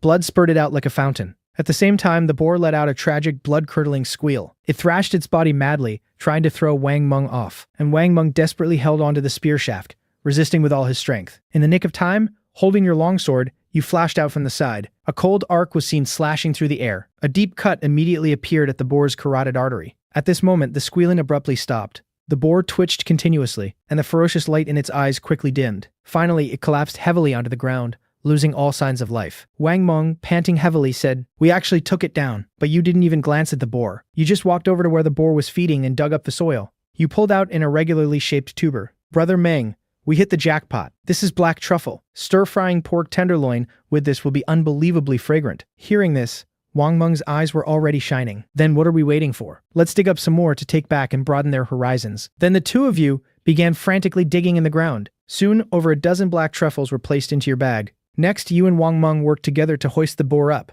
Then you headed towards the camp. On the way, Wang Meng suddenly stopped. He raised his hand and pointed into the distance. "Brother Guo, look over there." Hearing this, you followed his pointing finger. On a ridgeline very far away, a faint wisp of blue smoke curled upwards. Seeing this, you calmly said, "It's too far away. Let's ignore it for now. We'll head back to camp and settle down first." Hearing this, Wang Meng nodded. The two of you continued dragging the boar back. In the camp, Lung Yo was instructing Zhao Ziqian on planting sweet potatoes. Lin Yihan was on the side washing everyone's changed clothes, and the mother cow and calf were leisurely grazing. Just then, Wang Meng's voice carried over. "We're back." Everyone looked up. When they saw the wild boar, their eyes widened in amazement. Lung Yue quickly came forward and circled the boar. "This has to be over 300 pounds, right? How did you kill it?" Hearing this, Wang Meng immediately began to brag about the process. A moment later, they started butchering the wild boar. Wang Meng set up a marching pot on the side. Then he took a knife and sliced the boar's neck. Blood immediately gushed out, all flowing into the pot. Wang Meng's movements were skillful, and every part of the pig was meticulously processed and sorted by him. Lung Yue stood aside, frowning, and said, "We can't finish this much meat anytime soon. We have to make it into cured meat to preserve it." You nodded, took out a few black truffles from your bag, and said, "I'll make everyone a great dish today." At noon, the campfire was burning fiercely. You skewered several pieces of wild boar meat and roasted them over the fire. Meanwhile, pork rib soup was stewing in the pot beside you. Before long, you sliced the black truffle thinly and sprinkled it over the roasted meat. A peculiar fragrance instantly filled the air. Soon, the roasted meat turned golden brown. You called the others over to eat. The pork skin was crispy, while the inside was tender and juicy. The thinly sliced black truffle, after being roasted, released a unique aroma. The group couldn't wait and started eating. With the first bite, looks of astonishment appeared on their faces. At this point, you brought out the monkey wine. Seeing this, Wang Meng quickly poured it for everyone. Moments later,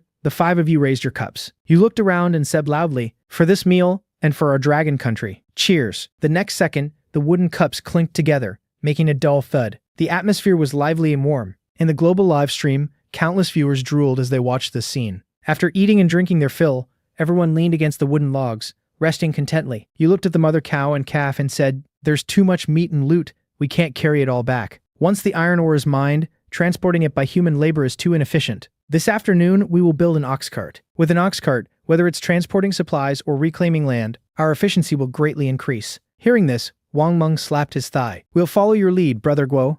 Whatever you say, we'll do." The others also echoed their support. Their eyes were filled with anticipation for the future. The afternoon sun was no longer scorching. Even the wind in the valley carried a hint of coolness. At this time, the ox cart project began methodically, pointing at a few straight hardwood trees nearby. You said, "Wang Meng and Lung Yue, you're in charge of the wood. We need 2 straight logs for the main beams, and some arm-thick ones for the cross beams and shafts." Receiving the order, the two quickly took action. Splitting left and right, they walked towards the small grove. Soon, the sound of chopping echoed in the woods. You then turned to the other two and instructed, "Yihan and Ziqian, collect as many vines as possible. Peel off the skin of the vines and pound them with rocks. We'll use them to weave ropes and the railing for the cart bed." Hearing this, the two nodded vigorously. Then they grabbed their daggers and dove into the nearby bushes. After assigning the tasks, you walked over to the earthen blast furnace. Then you brought over all the remaining iron ore and charcoal. You needed to forge the axle and reinforcing parts for the wheels. These are the most critical components of an ox cart. You layered the charcoal and iron ore into the blast furnace. Then you connected the leather bellows to the air intake of the furnace. As the bellows were pumped rhythmically, the temperature of the fire inside the furnace gradually climbed. Minute by minute, time passed. The iron ore in the furnace began to melt, pooling into molten iron that flowed out. Seeing this, you grabbed 2 marching pots and walked towards the deep pool to fetch water for quenching. When the marching pots dipped into the icy stream water, the familiar mechanical voice echoed across the globe. Dragon Country contestant Xiao Guo has continuously utilized a fixed water source for 7 days, triggering 10,000-fold return. 10,000 active freshwater springs will be generated in random locations within Dragon Country. The announcement was like a giant boulder dropped into a lake, causing a massive tidal wave across the globe. Meanwhile, you had returned to the blast furnace. Using wet wooden tongs, you guided the molten iron out and poured it into a damp rectangular mold. The moment the molten iron touched the wet mud, it hissed loudly. Instantly, large clouds of white steam billowed up. Shortly after, the molten iron cooled slightly and solidified into a rough iron ingot. You immediately clamped it out and placed it on a massive granite slab.